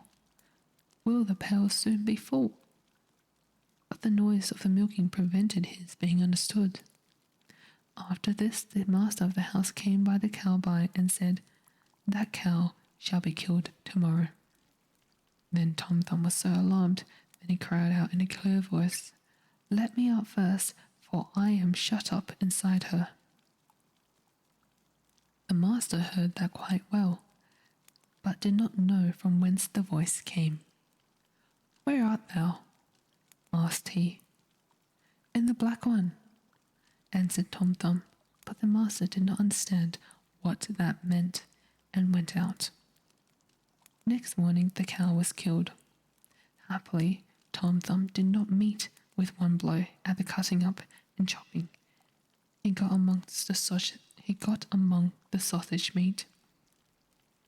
And when the butcher came in and began his work, he cried out with all his might, "Don't chop too deep, don't chop too deep. I am amongst it." No one heard this because of chopping of the knife. Now poor Tom Thumb was in trouble, but trouble sharpens the wits, and he sprang out so adroitly between the blows that none of them touched him, and he escaped with a whole skin. But still he could not get away. There was nothing for it but to let himself be thrust into a black pudding with the bits of bacon. His quarters there were rather confined, and besides that he was hung up in the chimney to be smoked, and their time did hang terribly heavy on his hands. At length in winter he was taken down again, as the black pudding had to be set before a guest. When the hostess was cutting it into slices, he took care not to stretch out his head too far, lest a bit of it should be cut off. At last he saw his opportunity, cleared a passage for himself, and jumped out. The little tailor, however, would not stay any longer in a house where he fared so ill, so at once set out on his journey again. But his liberty did not last long. In the open country he met with a fox who snapped him up in a fit of absence. "Hullo, Mr. Fox," cried the little tailor. "It is I who am sticking in your throat. Set me at liberty again." "Thou art right," answered the fox. Thou art next to nothing for me, but if thou wilt promise me the fowls in thy father's yard, I will let thee go." "With all my heart," replied Tom Thumb. "Thou shalt have all the cocks and hens that I promised thee." Cocks. Then the fox let him go again, and himself carried him home. When the father once more saw his dear son, he willingly gave the fox all the fowls which he had. "For this I likewise bring thee a handsome bit of money," said Tom Thumb, and gave his father the cruiser which he earned on his travels. But why did the fox get the poor chickens to eat? "Oh, you goose, your father will surely love his child more than the fowls in the yard." The end. What question mark? It was because he was like, "Thou shalt have all the cocks and hens."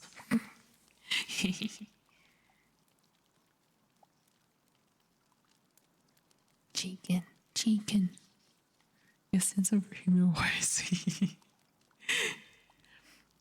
The thing is, I've been told that my sense of humor is quite dark, and there's no way to show it or express it here, because it can be easily taken out of context, and it may make other people feel bad, so I just don't. I mean, for example, if I just had to give an example, a few days ago, I was talking to a coworker about how I used to get dragged out from underneath the bed whenever I used to get beaten. And I was laughing. I was laughing, like cry laughing.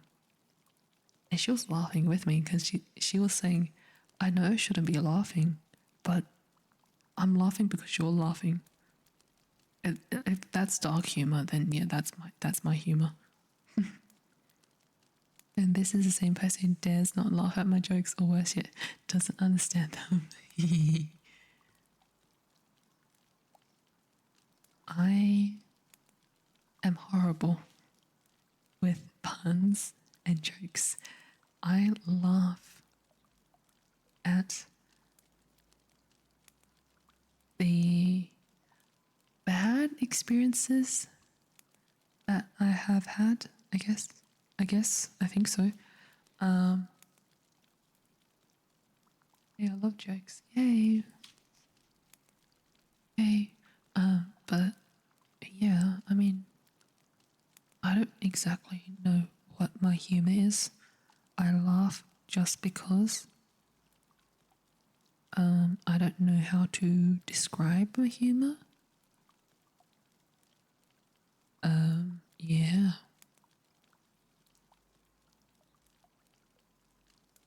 I mean, if KV's known me for 2 years already. If you guys were to describe my humor, if if I have any sort of humor, what would it be like? What is it?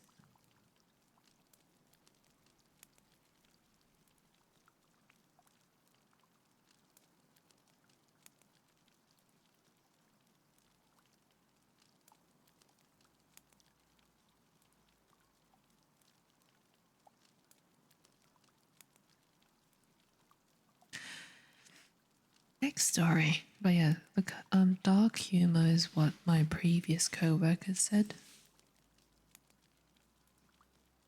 Some people say I'm funny. I don't see it.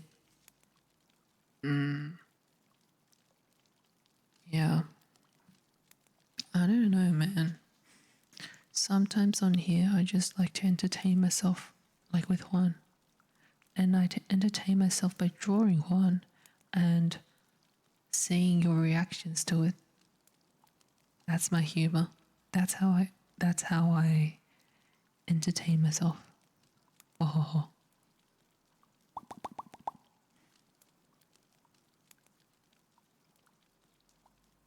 Next story. Sweet porridge. There was a poor but good little girl who lived alone with her mother, and they no longer had anything to eat. So the child went into the forest, and there was an aged woman. There an aged woman met her who was aware of her sorrow, and presented her with a little pot, which when she said, "Cook, little pot, cook," would cook good, sweet porridge, and when she said, "Stop, little pot," it ceased to cook. The girl took the pot home to her mother, and now they were freed from the poverty and hunger, and ate sweet porridge as often as they chose. Once on a time, when the girl had gone out, her mother said, "Cook, little pot, cook." And it did cook, and she ate till she was satisfied. And then she wanted the pot to stop cooking, but did not know the word. So it went on cooking, and the porridge rose over the edge, and still it cooked on until the kitchen and the whole house were full, and then the next house, and then the whole street, just as if it wanted to satisfy the hunger of the whole world. And there was the great distress, but no one knew how to stop it. At last only one single house remained. The child came home and just said, "Stop, little pot," and it stopped and gave up cooking, and whosoever wished to return to the town had to eat his way back. That was the story. Alright, with a sense of humour. Wait, do I have a sense of humour? I don't think I do. Wait, I'm so confused. I'm so confused. don't know, man. I don't know.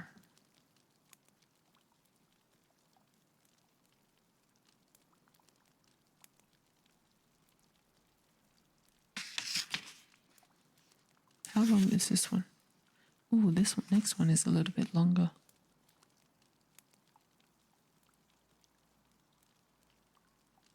Do I have a sense of humor? I don't think I have.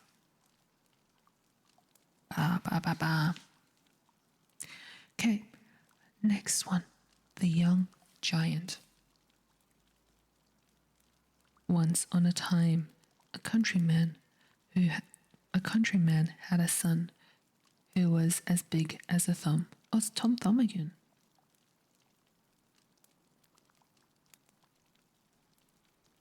Why is it Tom Thumb? The Grimms have a lot of Tom Thumb stories.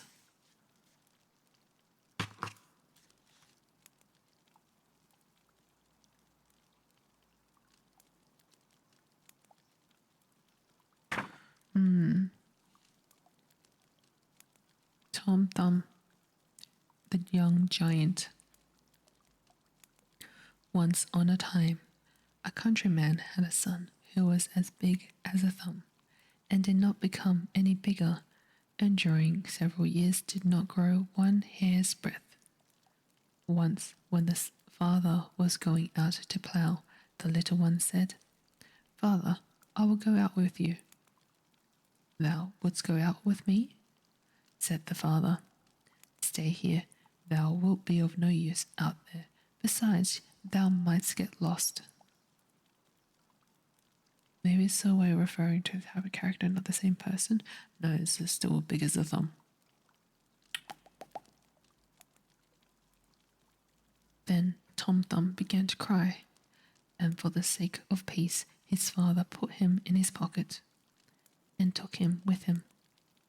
When he was outside in the field, he took him out again and set him in a freshly cut furrow. Whilst he was there, a great giant came over the hill. "Do thou see that great bogey?" said the father, for he wanted to frighten the little fellow to make him good. "He is coming to fetch thee." The giant, however, had scarcely taken 2 steps with his long legs before he was in the furrow. He took up little Tom Thumb carefully with 2 fingers, examined him, and without saying one word, went away with him. His father stood by, but could not utter a sound for terror, and he thought nothing else but that his child was lost, and that as long as he lived, he should never set eyes on him again. The giant, however, carried him home, suckled him, and Tom Thumb grew and became tall and strong after the manner of giants. When 2 years had passed, the old giant took him into the forest, wanted to try him, and said, "Pull up a stick for thyself." Then the boy was already so strong that he tore up a young tree out of the earth by the roots. But the giant thought, "We must do better than that," took him back again, and suckled him 2 years longer. When he tried him, his strength had increased so much that he could tear an old tree out of the ground. That was still not enough for the giant. He again suckled him for 2 years, and when he then went with him into the forest and said, "Now just tear up a proper stick for me." The boy tore up the strongest oak tree from the earth so that it split. That was a mere trifle to him, and that was a mere trifle to him. "Now that will do," said the giant. "Thou art perfect," and took him back to the field from whence he had brought him. His father was there, following the plough. The young giant went up to him and said, "Does my father see what a fine man his son has grown into?" The farmer was alarmed and said, "No, thou art not my son. I don't want thee. Leave me." "Truly, I am your son. Allow me to do your work. I can plough as well as you, nay, better. No, no, thou art not my son, and thou canst not plough. Go away. However, as he was afraid of this great man, and left go of the plough, stepped back and stood at one side of the piece of land. Then the youth took the plough and just pressed it with one hand, but his grasp was so strong that the plough went deep into the earth. The farmer could not bear to see that and called to him, if thou art determined to plough, thou must not rest so hard on it. That makes bad work. The youth, however, unharnessed the horses and drew the plough himself, saying, Just go home, father, and bid my mother make ready a large dish of food, and in the meantime I will go over the field. Then the farmer went home and ordered his wife to prepare the food. But the youth ploughed the field, which was 2 acres large, quite alone, and then he harnessed himself to the harrow and harrowed the whole land, using 2 harrows at once. When he had done it, he went into the forest and pulled up 2 oak trees, laid them across his shoulder, and hung on them 1 harrow behind and 1 before, and also 1 horse behind and 1 before, and carried all as if it had been a bundle of straw to his parents' house. When he entered the yard, his mother did not recognize him and asked, Who is that horrible tall man? The father said, That is our son. She said, No, that cannot be our son. We never had such a tall one. Ours was a little thing. She called to him, Go away, we do not want thee. The youth was silent, but led his horse to the stable, gave them some oats and hay, and all that they wanted. When he had done this, he went into the parlour and sat down on the bench and said, Mother, now I should like something to eat. Will it soon be ready? And she said yes, and brought in 2 immense dishes full of food, which would have been enough to satisfy herself and her husband for a week. The youth, however, ate the whole of it himself, and asked if she had nothing more to set before him. No, she replied, that is all we have.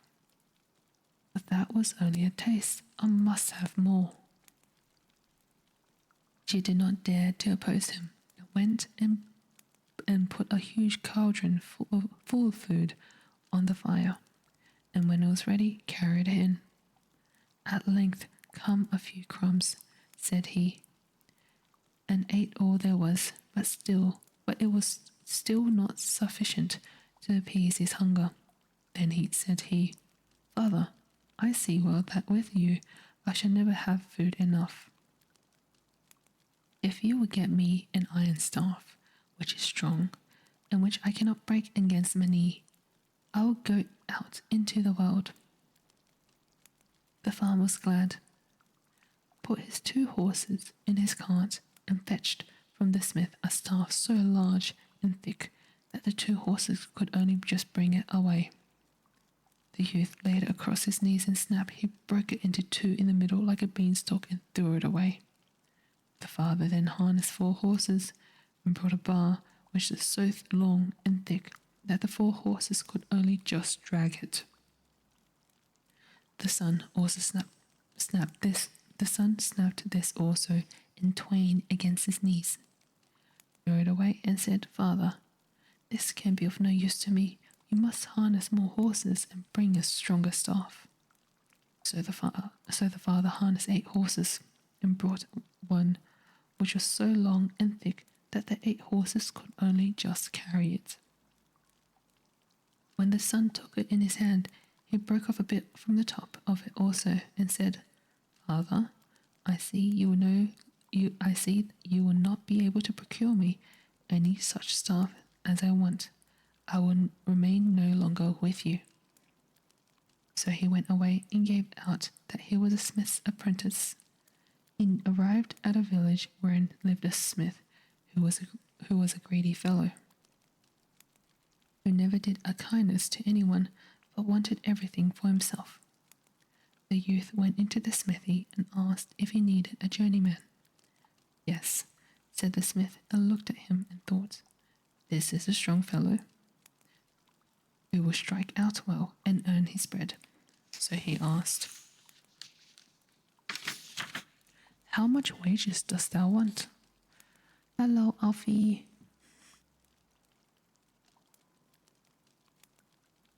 How's your day? I don't want any at all, he replied. Only every fortnight, when the other journeymen are paid, I'll give thee 2 blows, and thou must bear them.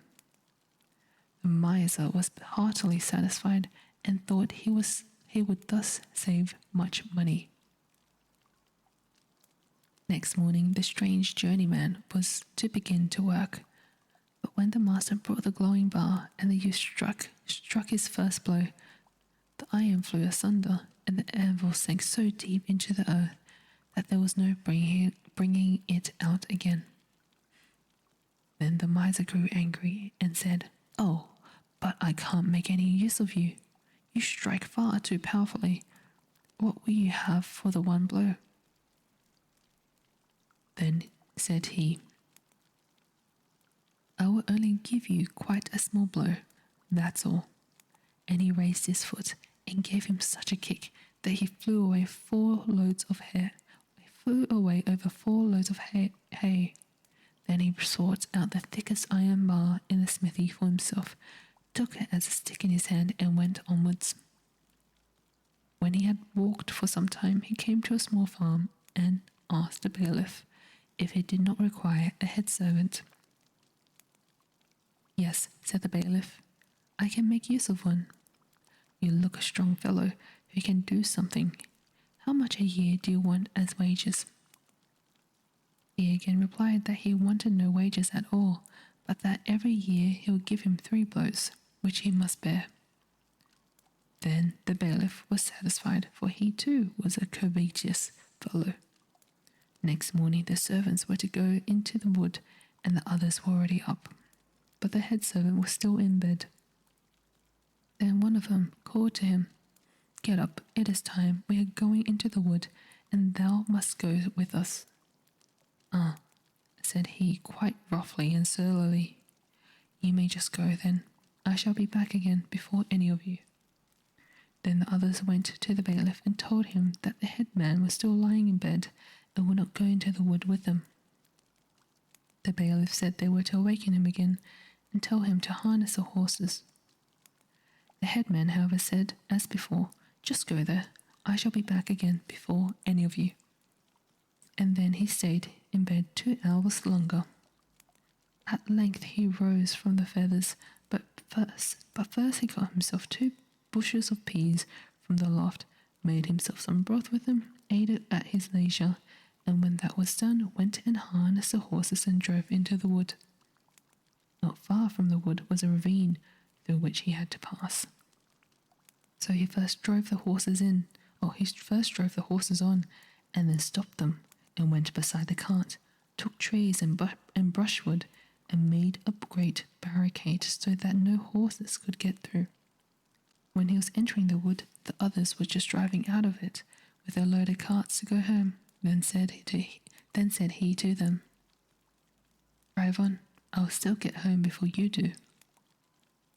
He did not drive far into the wood, but at once tore 2 of the very large trees out of the earth, threw them on his cart, and turned round. When he came back to the barricade, the others were still standing there, not able to get through.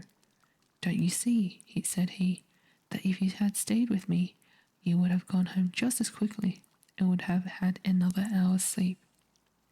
He now wanted to drive on, but his horses could not work their way through, so he unharnessed them, laid them on top of the cart, took the shafts in his own hands, and pulled it all through. And he did this just as easily as if it had been laden with feathers. When he was over, he said to the others, There, you see, I have got over quicker than you. and drove on, and the others had to stay where they were. In the yard, however, he took a tree in his hand, showed it to the bailiff, and said, "Isn't that a fine bundle of wood?" Then said the bailiff to his wife, "The servant is a good one. If he does sleep long, he is still home before the others." So he served the bailiff for a year, and when that was over, and the other servants were getting their wages, he said it was time for him to have his too. Thanks for the follow, Sweeney Hunt Jr. The bailiff, however, was afraid of the blows which he was to receive, and earnestly entreated him to excuse him from having them, or rather than that he himself would be head servant, and the youth should be bailiff. "No," said he, "I will not be bailiff. I am head servant, and will remain so. But I will administer that which we agreed on." The bailiff was willing to give him whatsoever he demanded, but it was of no use. The head servant said no to everything. Then the bailiff did not know what to do, and begged for a fortnight's delay, for he wanted to find some way of escape. The head servant consented to this delay. The bailiff summoned all his clerks together, and they were to think the matter over and give him advice. The clerks pondered for a long time, but at last they said no one was sure of his life with the head servant, for he could kill a man as easily as a midge, and that the bailiff ought to make him get into the well and clean it, and when he was down below, they would roll up one of the stone mills which was lying there and throw it on his head, and then he would never return to daylight. The advice pleased the bailiff. The head servant was quite willing to go down the well. When he was standing down below at the bottom, they rolled down the largest stone mill and thought they had broken his skull. But he cried, "Chase away those hens from the well. They are scratching in the sand up there, and throwing the grains into my eyes so I can't see." So the bailiff cried, "Shh, shh," and pretended to frighten the hens away. When the head servant had finished his work, he climbed up and said, Just look what a beautiful necktie I have on." And behold, it was a millstone which he was wearing around his neck. The head servant now wanted to take his reward, but the bailiff again begged for a fortnight's delay. The clerks met together and advised him to send the head servant to the haunted mill to grind corn by night, for from thence as yet no man had ever returned in the morning alive. The proposal pleased the bailiff. He called the head servant that very evening and ordered him to take 8 bushels of corn to the mill and grind it that night, for it was wanted. So the head servant went to the loft and put 2 bushels in his right pocket and 2 in his left, and took 4 in a wallet, half on his back and half on his breast, and thus laden went to the haunted mill. The miller told him he could grind there very well by day, but not by night, for the mill was haunted, and that up to the present time whosoever had gone into it at night had been found in the morning lying dead inside. He said, "I will manage it, just you go away to bed." Then he went into the mill and poured out the corn. About 11 o'clock he went into the miller's room and sat down on the bench. When he sat there a while, a door suddenly opened, and a large table came in, and on the table wine and roasted meats placed themselves, and much good food besides, but everything came for itself, for no one was there to carry it. After this the chairs pushed themselves up, but no one came, until all at once he beheld fingers which handled knives and forks and laid food on the plates. But with this exception he saw nothing. As he was hungry and saw the food, he too placed himself at the table, ate with those who were eating, and enjoyed it. When he had enough and the others also had quite emptied the dishes, he he distinctly heard all the candles being silently snuffed out, and as it was now pitch dark, he felt something like a box on the ear. Then he said, "If anything of that kind comes again, I shall strike out in return." And when he received a second box on the ear, he too struck out. And so it continued the whole night. He took nothing without returning it, but repaid everything with interest, and did not lay about him in vain.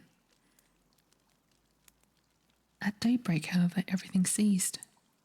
When the miller had got up, he wanted to look after him, and wondered if he were still alive. Then the youth said, "I have eaten my fill, have received some boxes on the ears, but I have given some in return." The miller rejoiced and said that the mule was now released from the spell, and wanted to give him much money as a reward. But he said, "Money I will not have. I have enough of it." So he took his mule on his back, went home, and told the bailiff that he had done what he had been told to do, and would now have the reward agreed on. When the bailiff heard that, he was seriously alarmed and quite beside himself. He walked backwards and forwards in the room, and drops of perspiration ran down from his forehead. Then he opened the window to get some fresh air, but before he was aware, the head servant had given him such a kick that he flew through the window out into the air and so far away that no one ever saw him again. Then said the head servant to the bailiff's wife, "If he does not come back, you must take the other blow." She cried, "No, no, I cannot bear it," and opened the other window because drops of perspiration were running down her forehead. Then he gave her such a kick that she too flew out, and as she was lighter, she went much higher than her husband. Her husband cried, "Do come to me," but she replied, "Come thou to me, I cannot come to thee." And they hovered about there in the air and could not get to each other. And whether they are still hovering about or not, I do not know.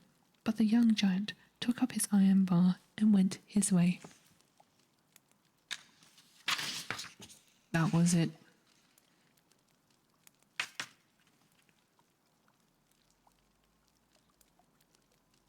That was a weird one. The Tom Thumb one's a little bit weird. I'm not sure if I'm a fan of the Tom Thumb ones.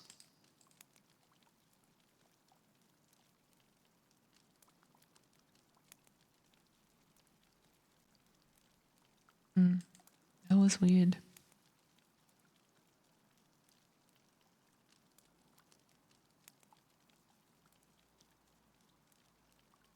That was very weird.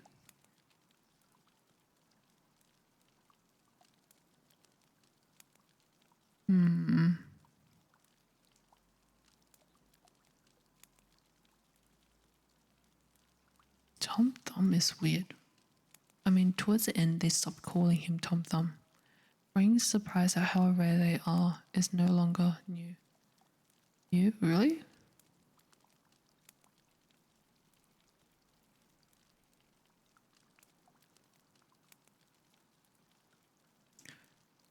It just feels weird.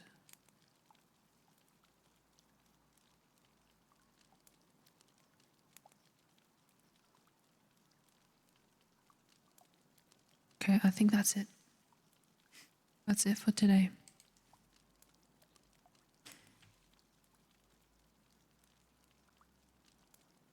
My throat be hurting and I need rest tomorrow. Actually, I need to get up early. I have some crazy stuff coming in. Some crazy looking eyeballs coming in tomorrow. Thank you for hanging out. Thank you. Raid. Are we okay with Arto? We're gonna raid into Peach. Peach-san. They do Arto. They do very good Arto. Say hi to Peach. Peach is a catfish. Thank you. Thank you, Sweeney Hart Jr. Thank you for hanging out. Thank you for the follows. Oh, there's something I want to see if it works.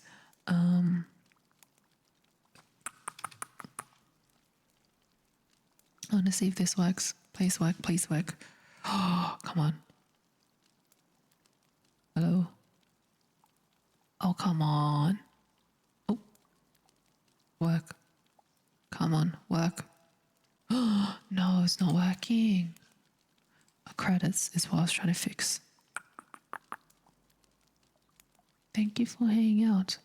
So this is just...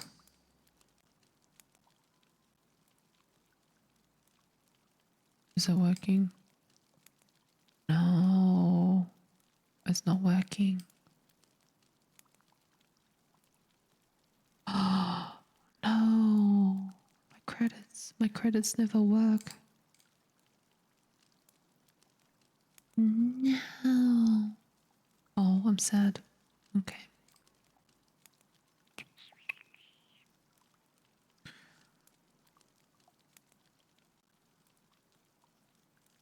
But yeah, thank you.